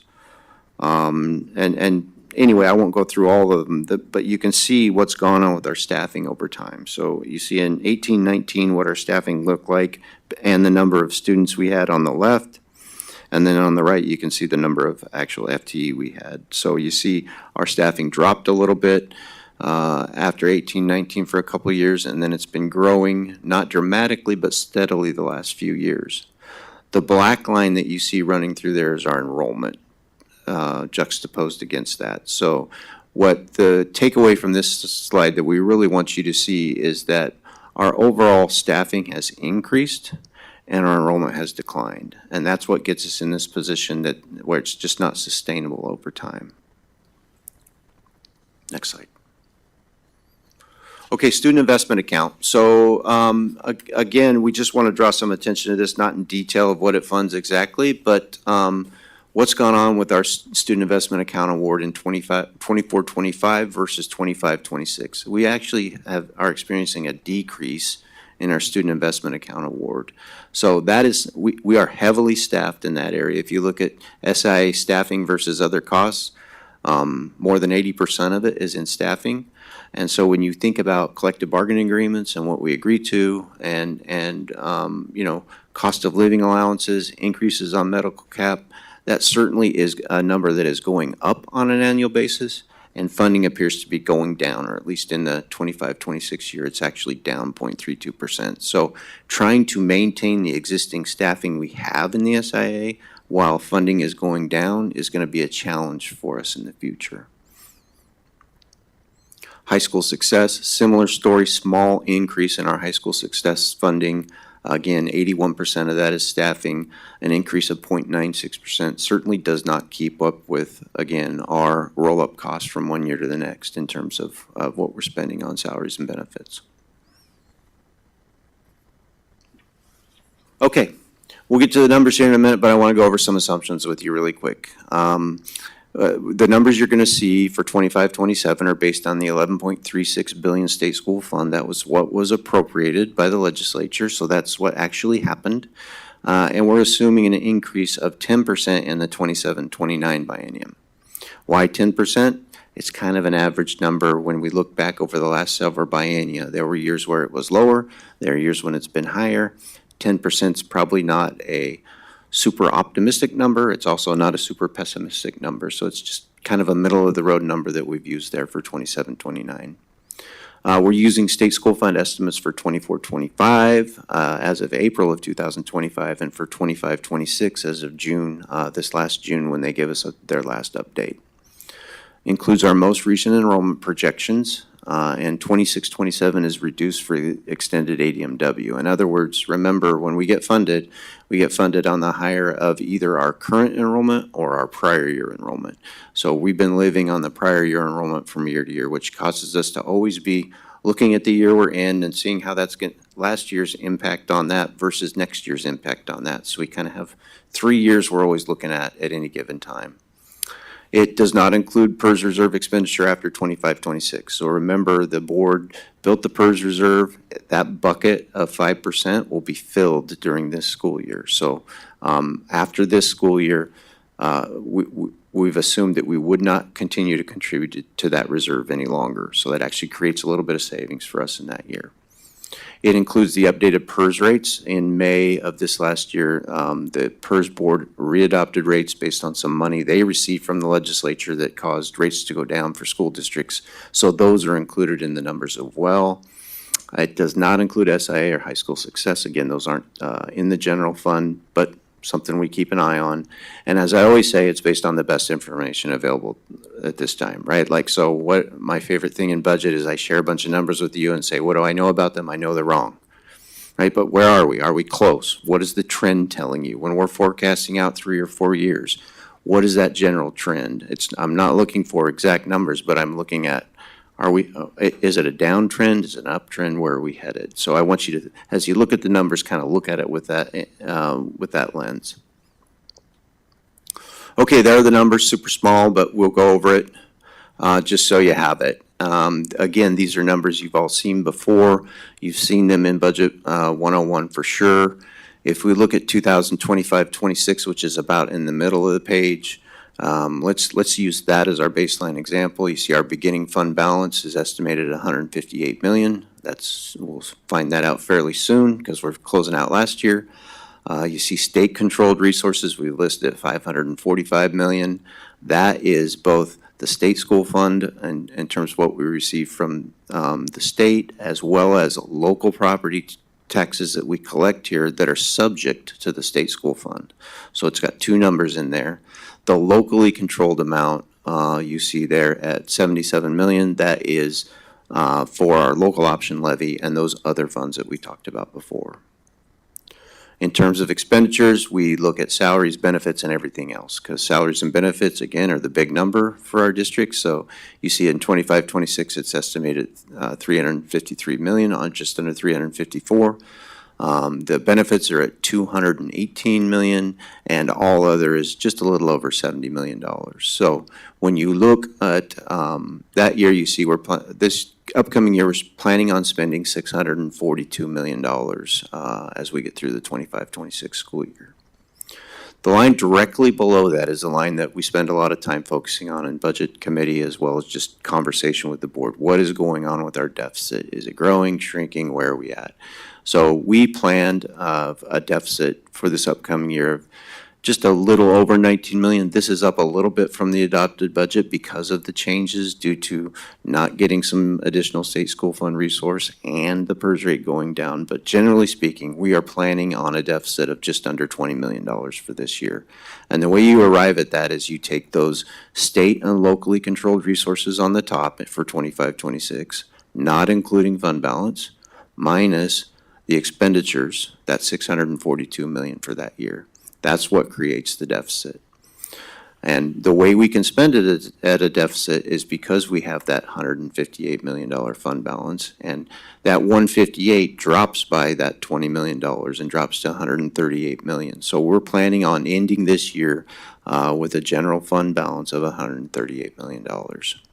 We also plan on ending this year with a PERS reserve of just over $40 million. Everybody tracking with me so far? We've walked through one line all the way through. Dr. Vaughn just pointed out to me, like, that, because from the one that we have, the 28-29 is new row. Yes, And I'm gonna so go. now yep. we're in the red. I'm gonna add very that. quickly. Yep. So just, if that's you different than what we have. So that, You're and an correct. important fact. You're correct. So as you look across, so I was trying to set up 25-26 as the baseline, and then now let's look across the rows, right? Like we have 26-27. That'll be the second year of this biennium, and then we added 27-28, and we've added 28-29 because that's the next biennium we're in. So with that assumption of a 10% increase in state school fund that year, that's what we would look like if we did nothing else. So you go out to 28-29, and what do we look like? We would be running a $59 million deficit, and we'd actually be in the red. We would have spent down our entire fund balance, which we cannot do. So we will not do that. That's several years away. So I'm not panicking yet. My knuckles aren't too white yet. But the picture there is, again, if we do nothing, those deficits just continue to grow from year to year to year. Make sense? Okay, and thank you for pointing that out. We did add 28-29 just so you can see that next biennium. Next slide. This is just the graphic representation of what you just saw. So some people like to look at numbers, and other people are a little more visual in terms of looking at charts. So the red line is our expenditures, the blue line is our revenue, and that green line is our fund balance. So you can see what happens as that red line exceeds the blue line for a number of years, the green line goes way down. Okay? Previous budget adjustments. So what have we done in the past? Yep, thank you. In 23-24, remember we had this discussion about where we should be on staffing ratios that are in terms of staffing spent in the general fund. We were well over 90%. We were talking about what are some ways we can do to get that number to a more common number that you see in other districts in that mid-80s range, 85, 86% range.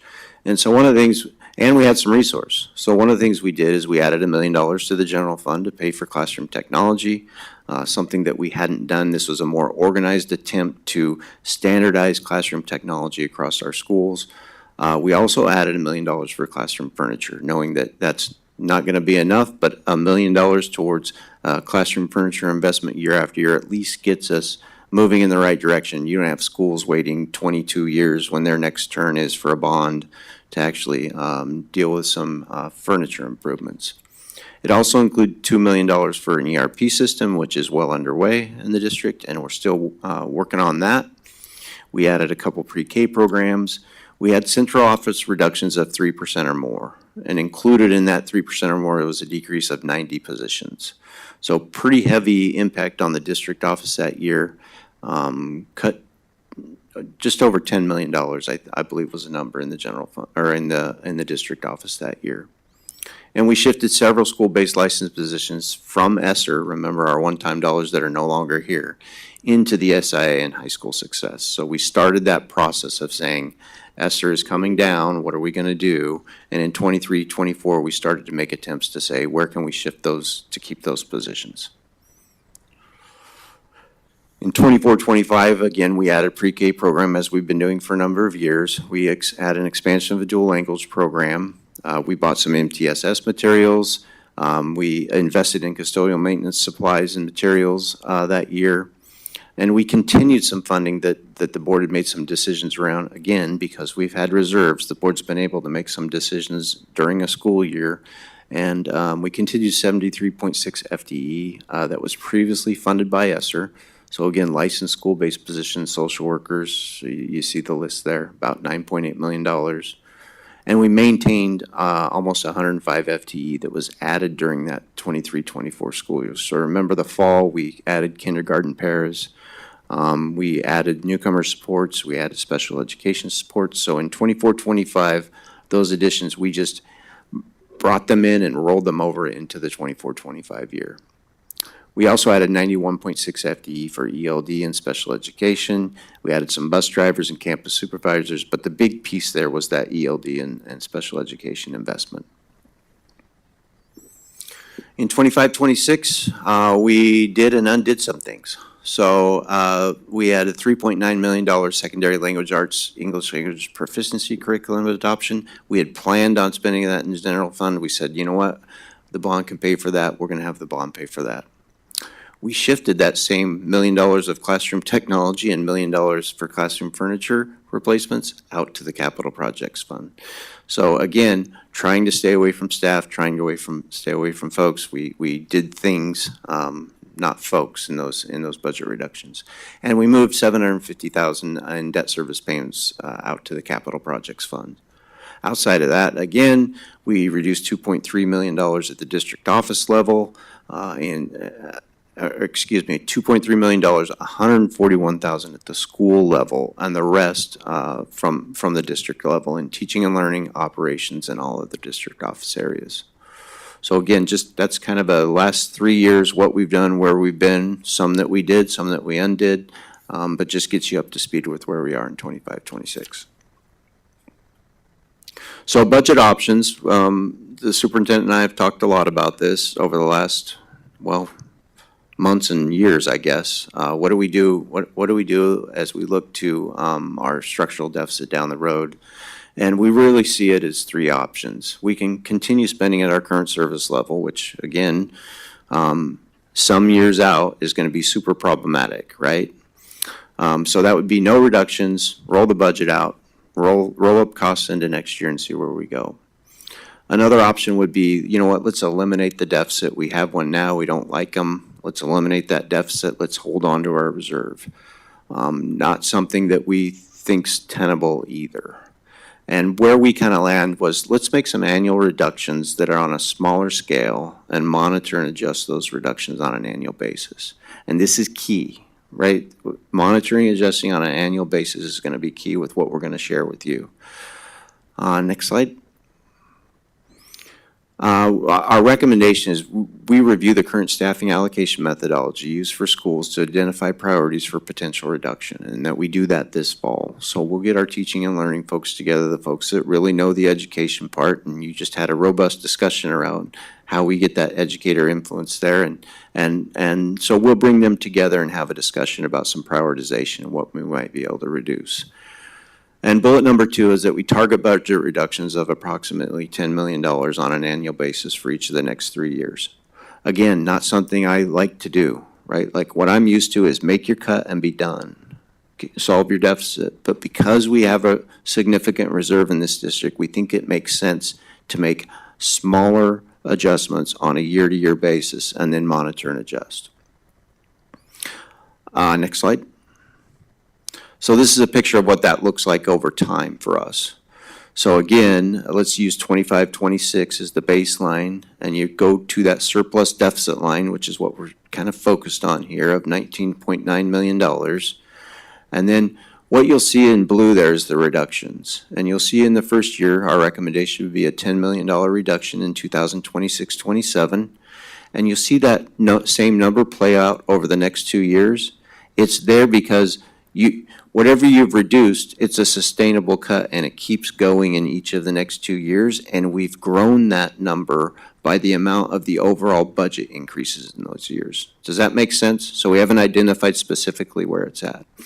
In year 2, we do the same thing. We would reduce $10 million and that carries into the next year. And then again in year 3, that $10 million reduction.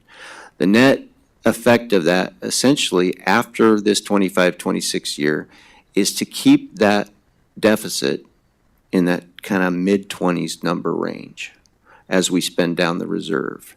So as you look at it, our overall total reserves for the district in 25-26 will be about $178 million. Goes down to 152, goes to 126, and goes just under $100 million out in year 3. Knowing that in any given year, you may have to up or downsize that adjustment in that year to make things make sense. I'll give you a real-world example of what might happen. Tomorrow morning, we're going to get a forecast from the state of Oregon on how things are going in the state and how revenues are. Should that number come in less than what it needs to be, and it's not an easy budget fix for the legislature, we might need to start talking about what might have to happen because of that. Or say the next forecast or the next 2 forecasts, the numbers aren't holding up the way we'd like them to be. We need to consider that in our existing plan. So what I would want you to take away from this is a baseline example and recommendation that we're making to you that must be monitored and adjusted. And, you know, I'm in front of you every month, so we can talk about it every month about how things are looking. You'll in a couple of weeks, I'll give you some feedback about how that forecast went at the state level and kind of what went on with the numbers. So that may cause us to move a number in one year or another based on the circumstance. In the 27-29 biennium, we're saying a 10% increase. That may not happen, right? If we're reading the tea leaves out in 26 and saying, boy, things aren't looking good, the forecasts haven't been great, we will have to monitor and adjust this plan.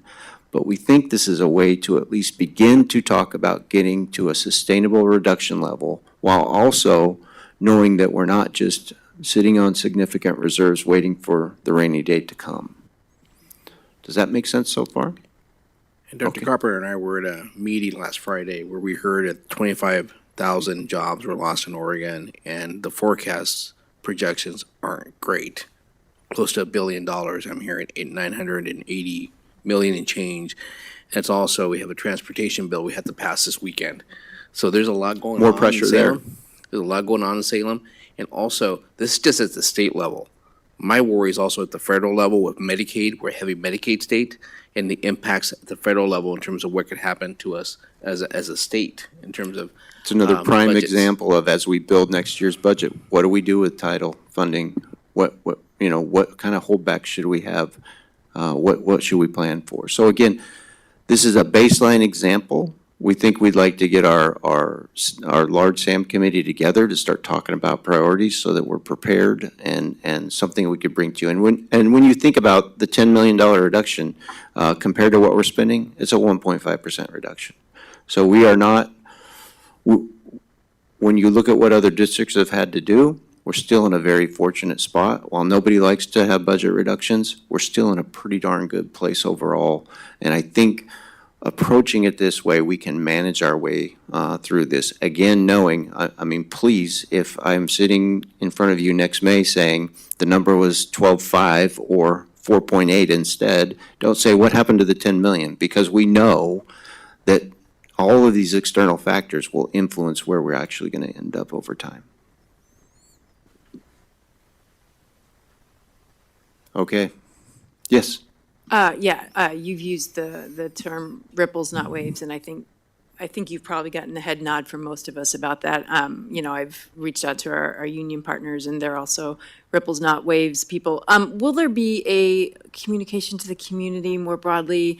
I often have, little conversations here and there about that. Is this sort of like ready for prime time? Like, can we start kind of sharing this out with community? I think you can talk, I mean, assuming you're all kind of there. Head nodding, okay. Then, yeah, I think we should talk about the fact that we're gonna get that large SAM group together, and they're gonna work on some prioritization, not just for the year 1, but the year 2 and the year 3 as well, so that we begin to think about those things. I always think that the more time I have to plan and think it through, the better outcome I'm likely to have.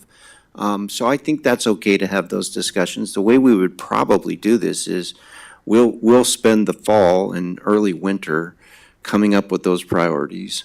We'll go public with those priorities in January and say, here's kind of where we're at, and then get some feedback from the community from that perspective.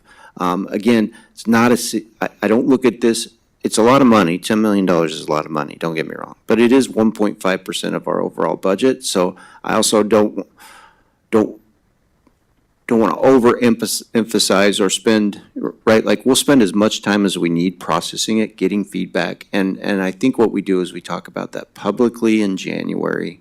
We get feedback about that, and that helps us roll that into budget consideration in March, right? So the way I kind of have it in my mind is initial planning in the fall and early winter, roll it out, get feedback, talk about what we like and don't like about it, monitor and adjust that. That feeds into budget development and the superintendent's proposed budget in the spring. Perfect. And how does this fit into our previous conversation with the long-range facility planning committee folks? Oh, we have to keep an eye on what each are doing, right? Like, I think at some point, what the long-range facility plan comes up with will help inform. I think there are some things that we need to look at in our staffing allocation methodology before the long-range facility planning group. Like, when we talk about how do we get some of our smaller schools to have an average cost closer to what the average is in the district. I think that's something our SAM group should look at, right? Like, we have a lot of all or nones in some of our smaller schools, and not many districts around us have all or nones in all their schools. So I think that's a good conversation and topic that they should discuss regardless of the long-range facility plan, right? Like, how do we begin to look at our smaller schools and get some efficiencies that we need to in there and still provide a good educational experience for kids? Thank you.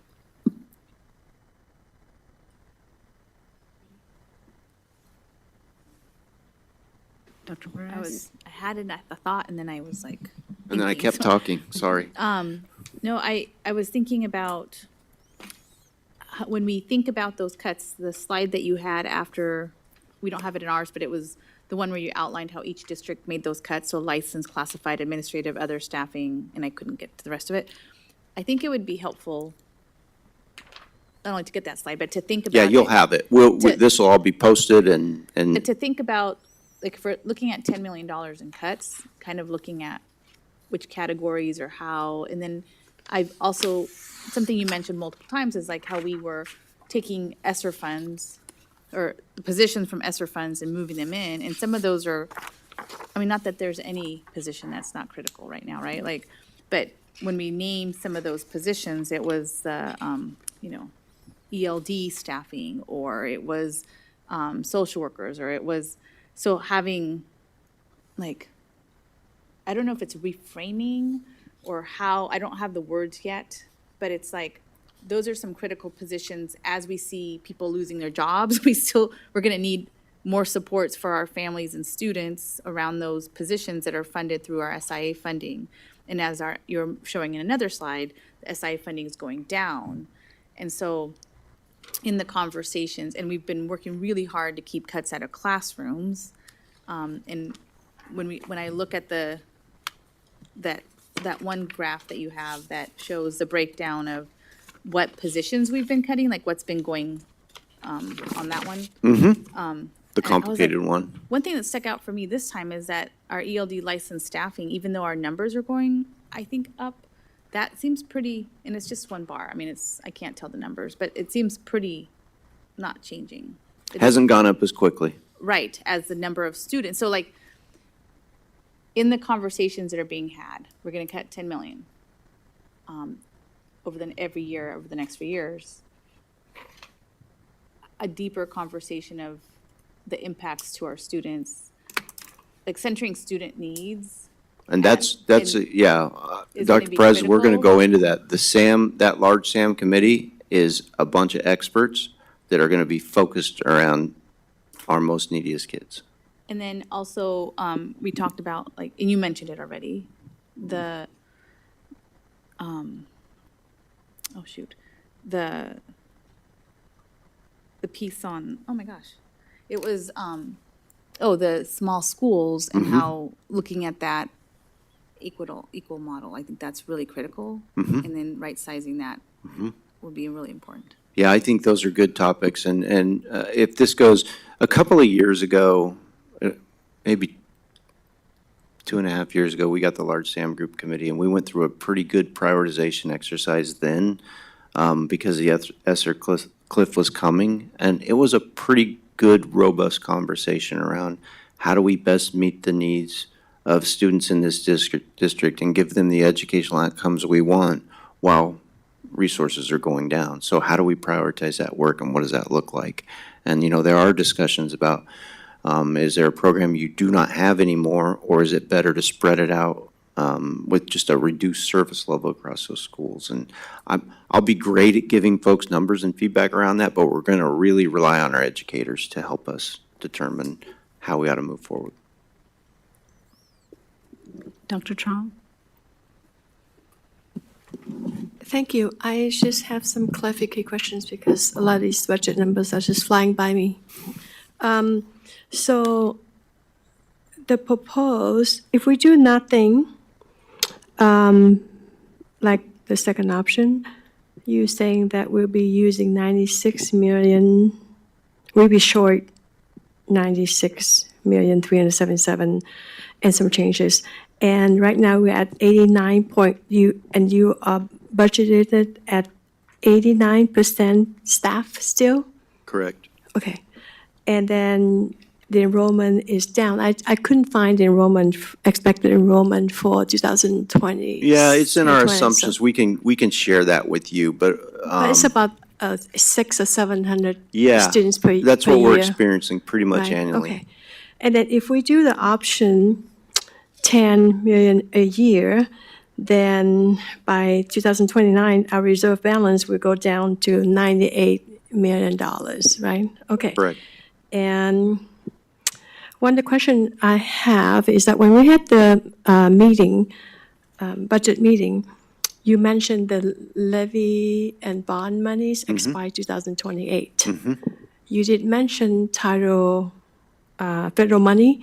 So of all the amount I just mentioned, what about the levy and bond that are expiring in 2028? And then what about title? This So would the- this would be levy, and we're assuming that levy would continue at its current rate. We assume, Capital construction right? wouldn't be included, but yes, it would assume the levy would continue at its current rate.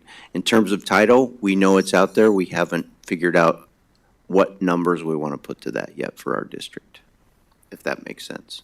Okay. So we assume also that the bond, we'll put out another bond. And pass. That'll be up, no, that's not included in these numbers. Oh, okay. Capital construction would be considered outside of the numbers you're looking at. Okay. I'm not sure that's better news or not, but yes, thank you. You bet. Director Qasim and then Dr. Potter. Thank you. And thank you for kind of walking us through it again. I don't know if the HVAC was turned off for dramatic effect. I think maybe yours. I was like, pin drop. We can hear everything. But it's working. I appreciate that.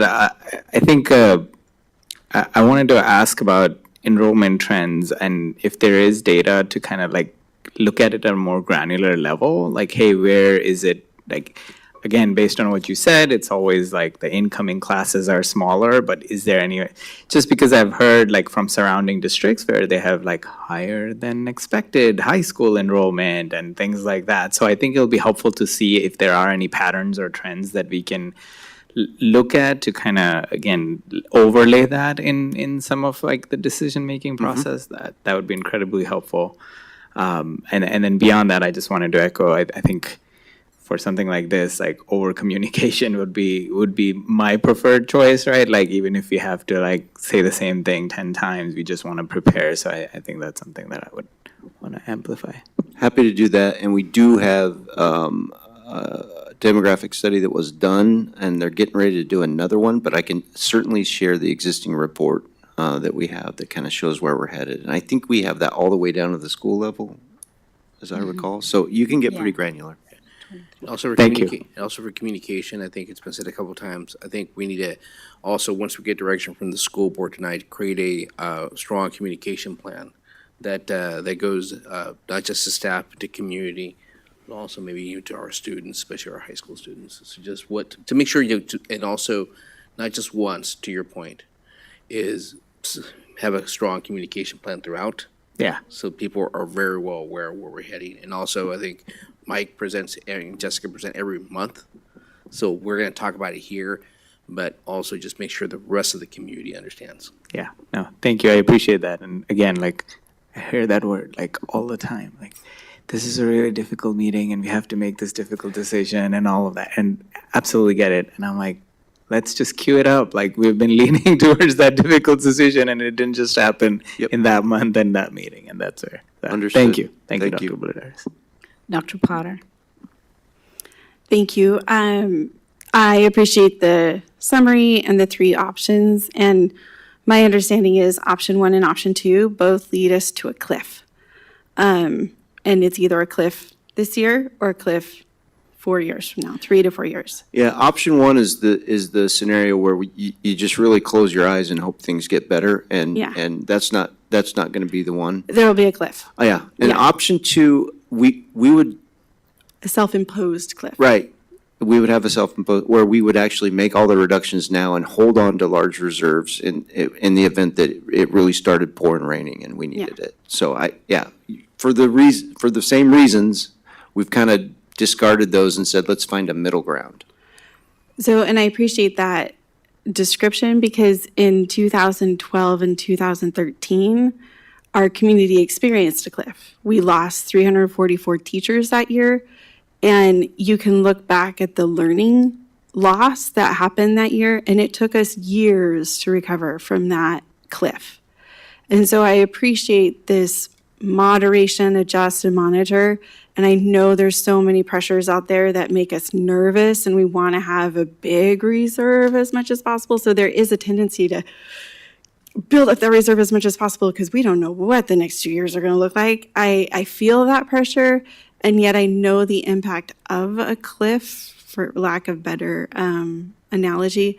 So my assumption with this is that this lower, gradual, softer landing will reduce impact on student learning ultimately at the end. So thank you for sharing all three and presenting us with a plan for a long-term softer landing. Thank you.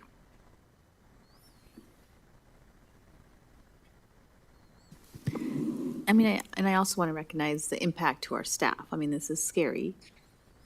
It impacts people's lives, not just our students, but also our staff. So I think that communication plan, like you're saying, and the conversations that will be had from now on are critical. And maybe those updates on the communication or the updates on conversations when you come back with the budgets that would be helpful, I think, Yeah, over time. we'll if get that, possible. we'll get that large SAM group going and let them get to work and see what they come up with. And again, maybe I can just weave in some updates, in December, where we at? Did we get where we needed to go? We still working? What is the plan? When is the community rollout? Again, I see that it kind of has to be in that January timeframe so that we can roll out, get feedback, monitor and adjust again, and get it into our budget document for approval in the spring. Okay, one more question from Dr. Potter. And this is thinking forward once the large SAM group comes together. I am curious, and we've heard this from principals who have had to do some staffing adjustment, is that they've projected out 2 years from now, I'm going to need this, but I'm not going to need this. So I've trained this staff member to get the credentials to be able to do this role that I'm going to need them to do. Yeah. And because we have a Creative. longer trajectory, I wonder in the realms of HR, how do we support our staff? Because everybody has value. They're contributing in such beautiful ways to our students' success. And are there ways that we can use attrition plus training to be able to have a softer landing for the humans on the other side of this too? Appreciate that. And Mike has done a great job with HR with that. Every year with the projections, we use attrition to get to that number.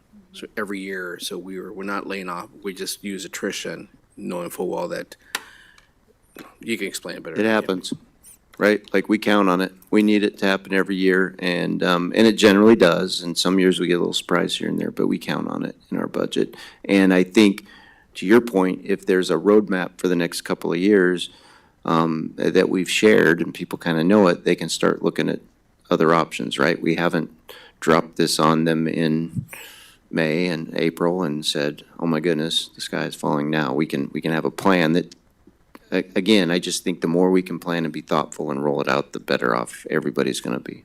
We also use attrition to keep staff. So we also use attrition to keep staff. So if we know there's going to be X amount of people that leave every year our system, we don't lay off staff. Because we may have, you may not be teaching at school X, but you can be teaching at school Y. And we give them an opportunity to be able to stay in district. So these guys work really hard at doing all the little chess pieces. We work really, really hard to avoid layoff, right? Like, we really try. That's in budget cutting scenarios, we really work hard in that area. And HR, they have the real gymnastics that they have to go through. Go ahead. Dr. Trong.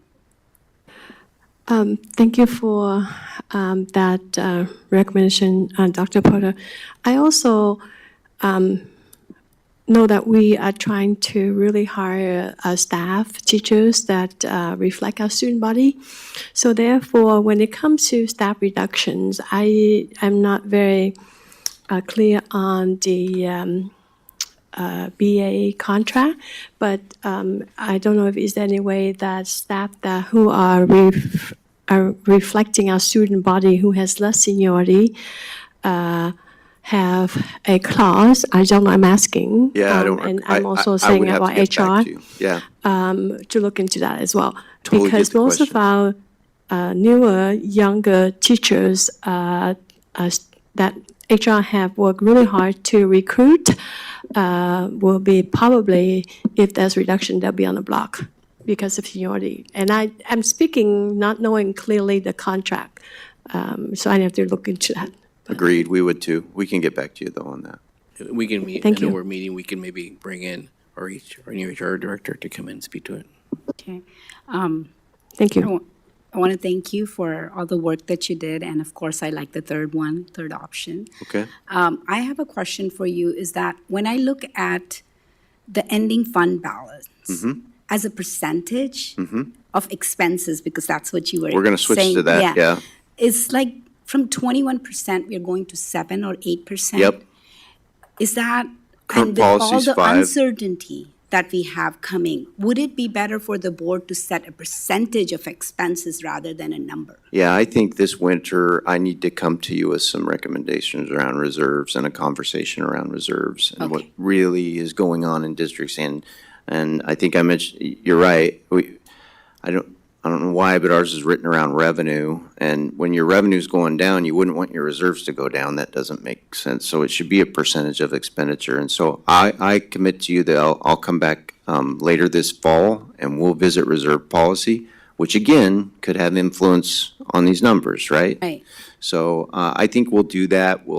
We'll present to you some information in terms of what our, again, where our neighbors are, what's kind of best practice. It's hard to get people to tell you what best practice is around reserves because it's in the eye of the beholder and the circumstance they're in, but we can gather some data on that, and I think that'll be informative and helpful, and certainly something we should shore up this year.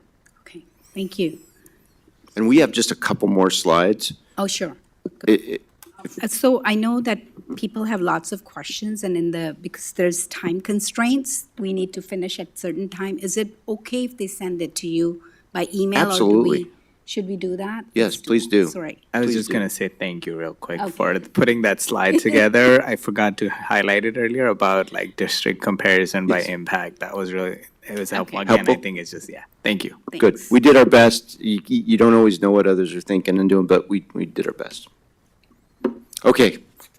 Sam, Jessica, talk a little bit about it.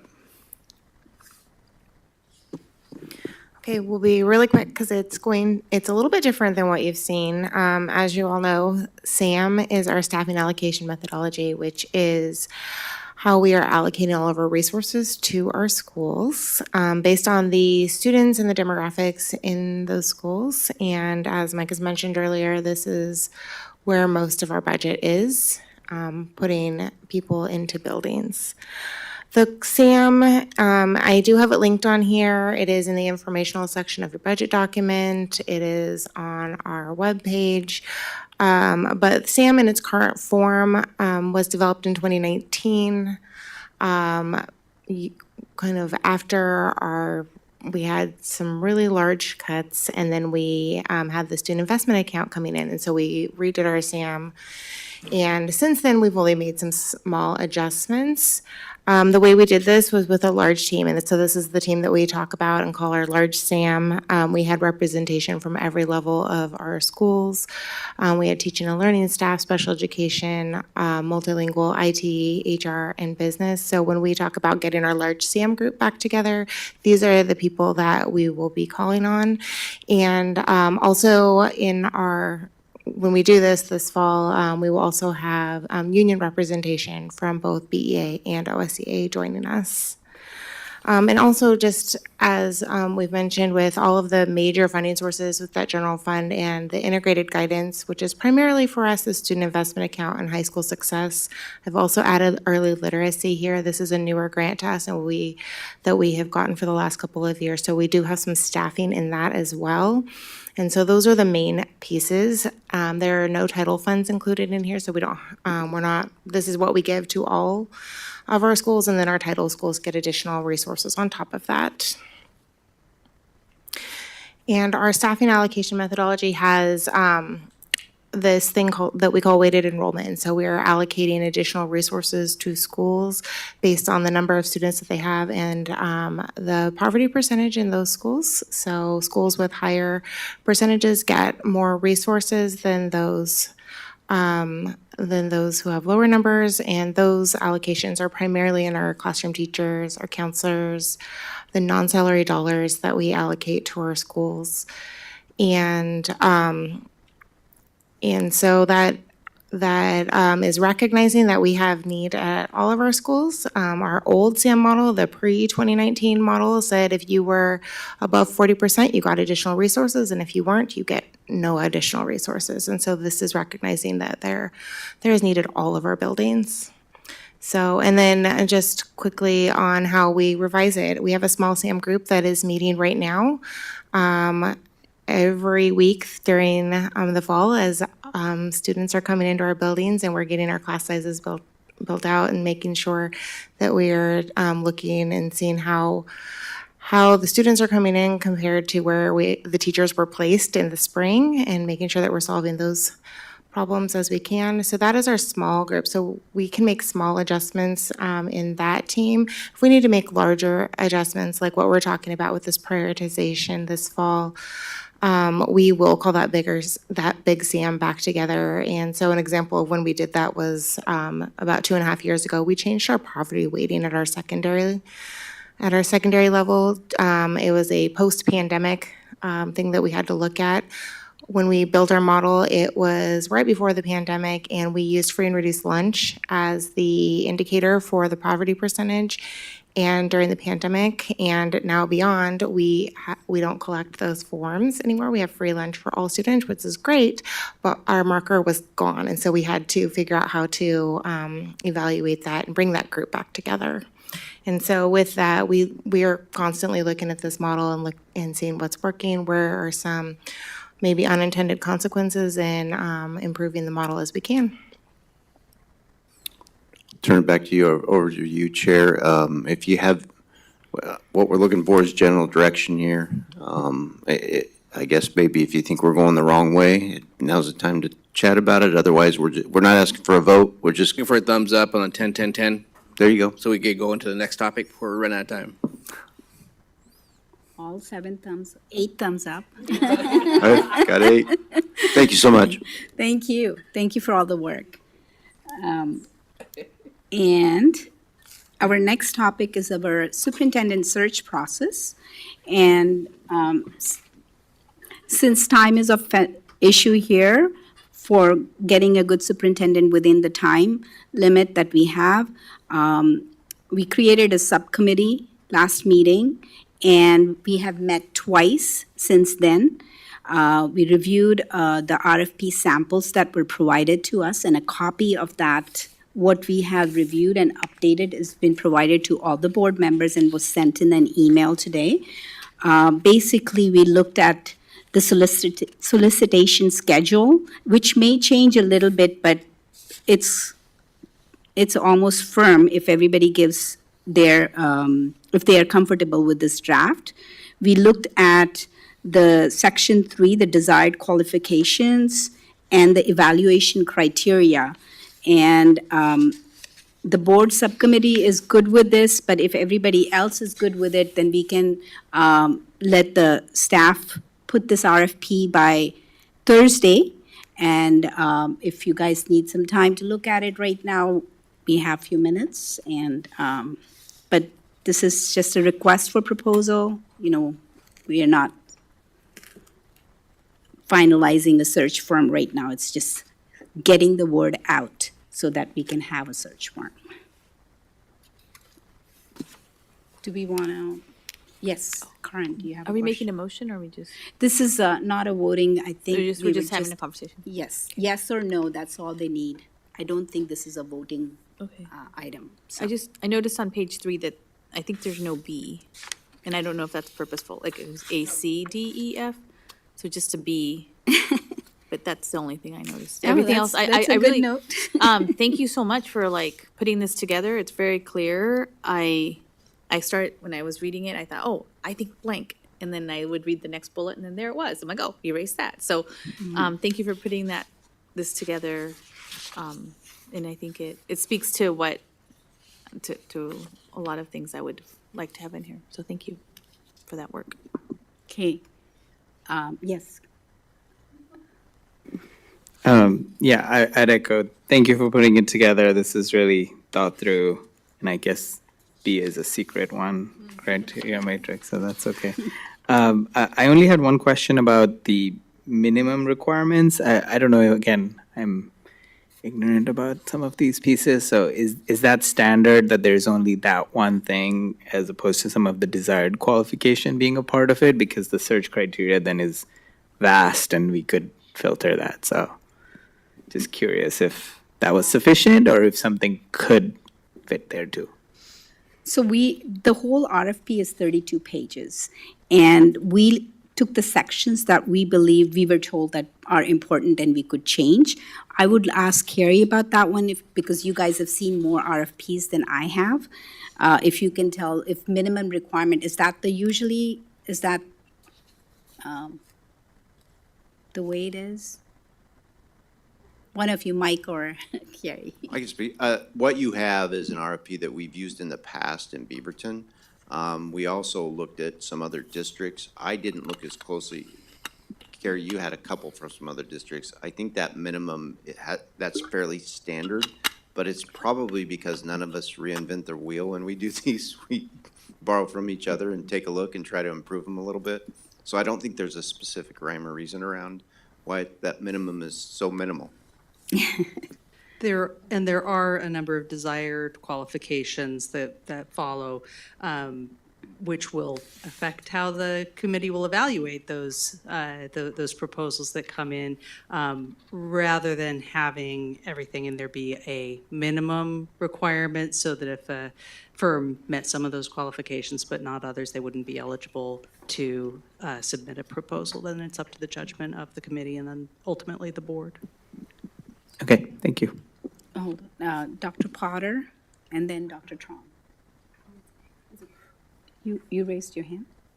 I was just going to echo that from my experience, that minimum requirement, because it's a public RFQ, that if they don't meet the minimum requirement, you can't offer it. And so if it's like you offer something, it locks you in without any flexibility. So this gives us maximum flexibility with the desired qualifications to prioritize those, but it gives you some more flexibility because not everybody's going to meet everything. So if you pick the one that you really like, like it locks you in. Dr. Trong and then Dr. Carpenter. Also that I think that we work really hard on actually the design qualifications and the description of services, because that's the one that we focus the most on, and especially the matrix. So even with the minimum qualification, minimum requirements, you won't get like 5-10 points, which is the minimum requirement. So you have to meet all the desired rubric. And we really want to focus on what we really call out was not just any recommendation for superintendent, but you have to show us the proof that you have placed a successful superintendent in the seat that has closed student achievement gaps. So that's something that we really call out to make sure that one of the requirements. And also that the board will be involved, the whole board will be involved in the process of interview and making recommendations. So we want to make sure that we involve all stakeholders in the process. And then once we choose the selection search firm, then they will work with all of us to go through the process. Dr. Carpenter? Thank you. My question is about the price schedule. Could a company come to us with their proposal where maybe they were amazing at everything, but their price was like, well, we're not even going to consider this? Would that be a decision made by the subcommittee, or can a price get a company completely knocked off out of consideration? Or would you potentially bring something back to the full board and let us be the judge, like, hey, these guys are 10% more, but they're amazing and they have great results, and so that we can help make that, again, obviously we all want to be good stewards of the community's money, but I'm just curious if that would be a factor for you, just to have us not be able to consider somebody even if maybe they were really great in all the other areas. My understanding, and Mr. Schofield and Carrie can correct me, is that the top firms are very competitive.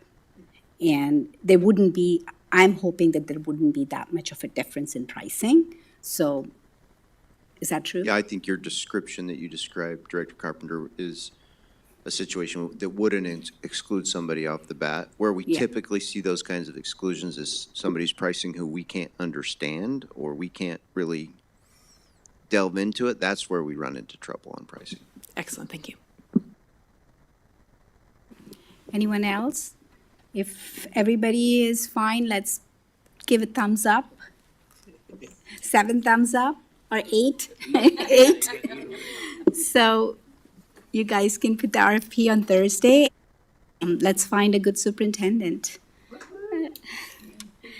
Thank you all. And with that, with no other agenda items, the August 26, 2025 retreat of the Beaverton School Boards is adjourned at 6:52 p.m.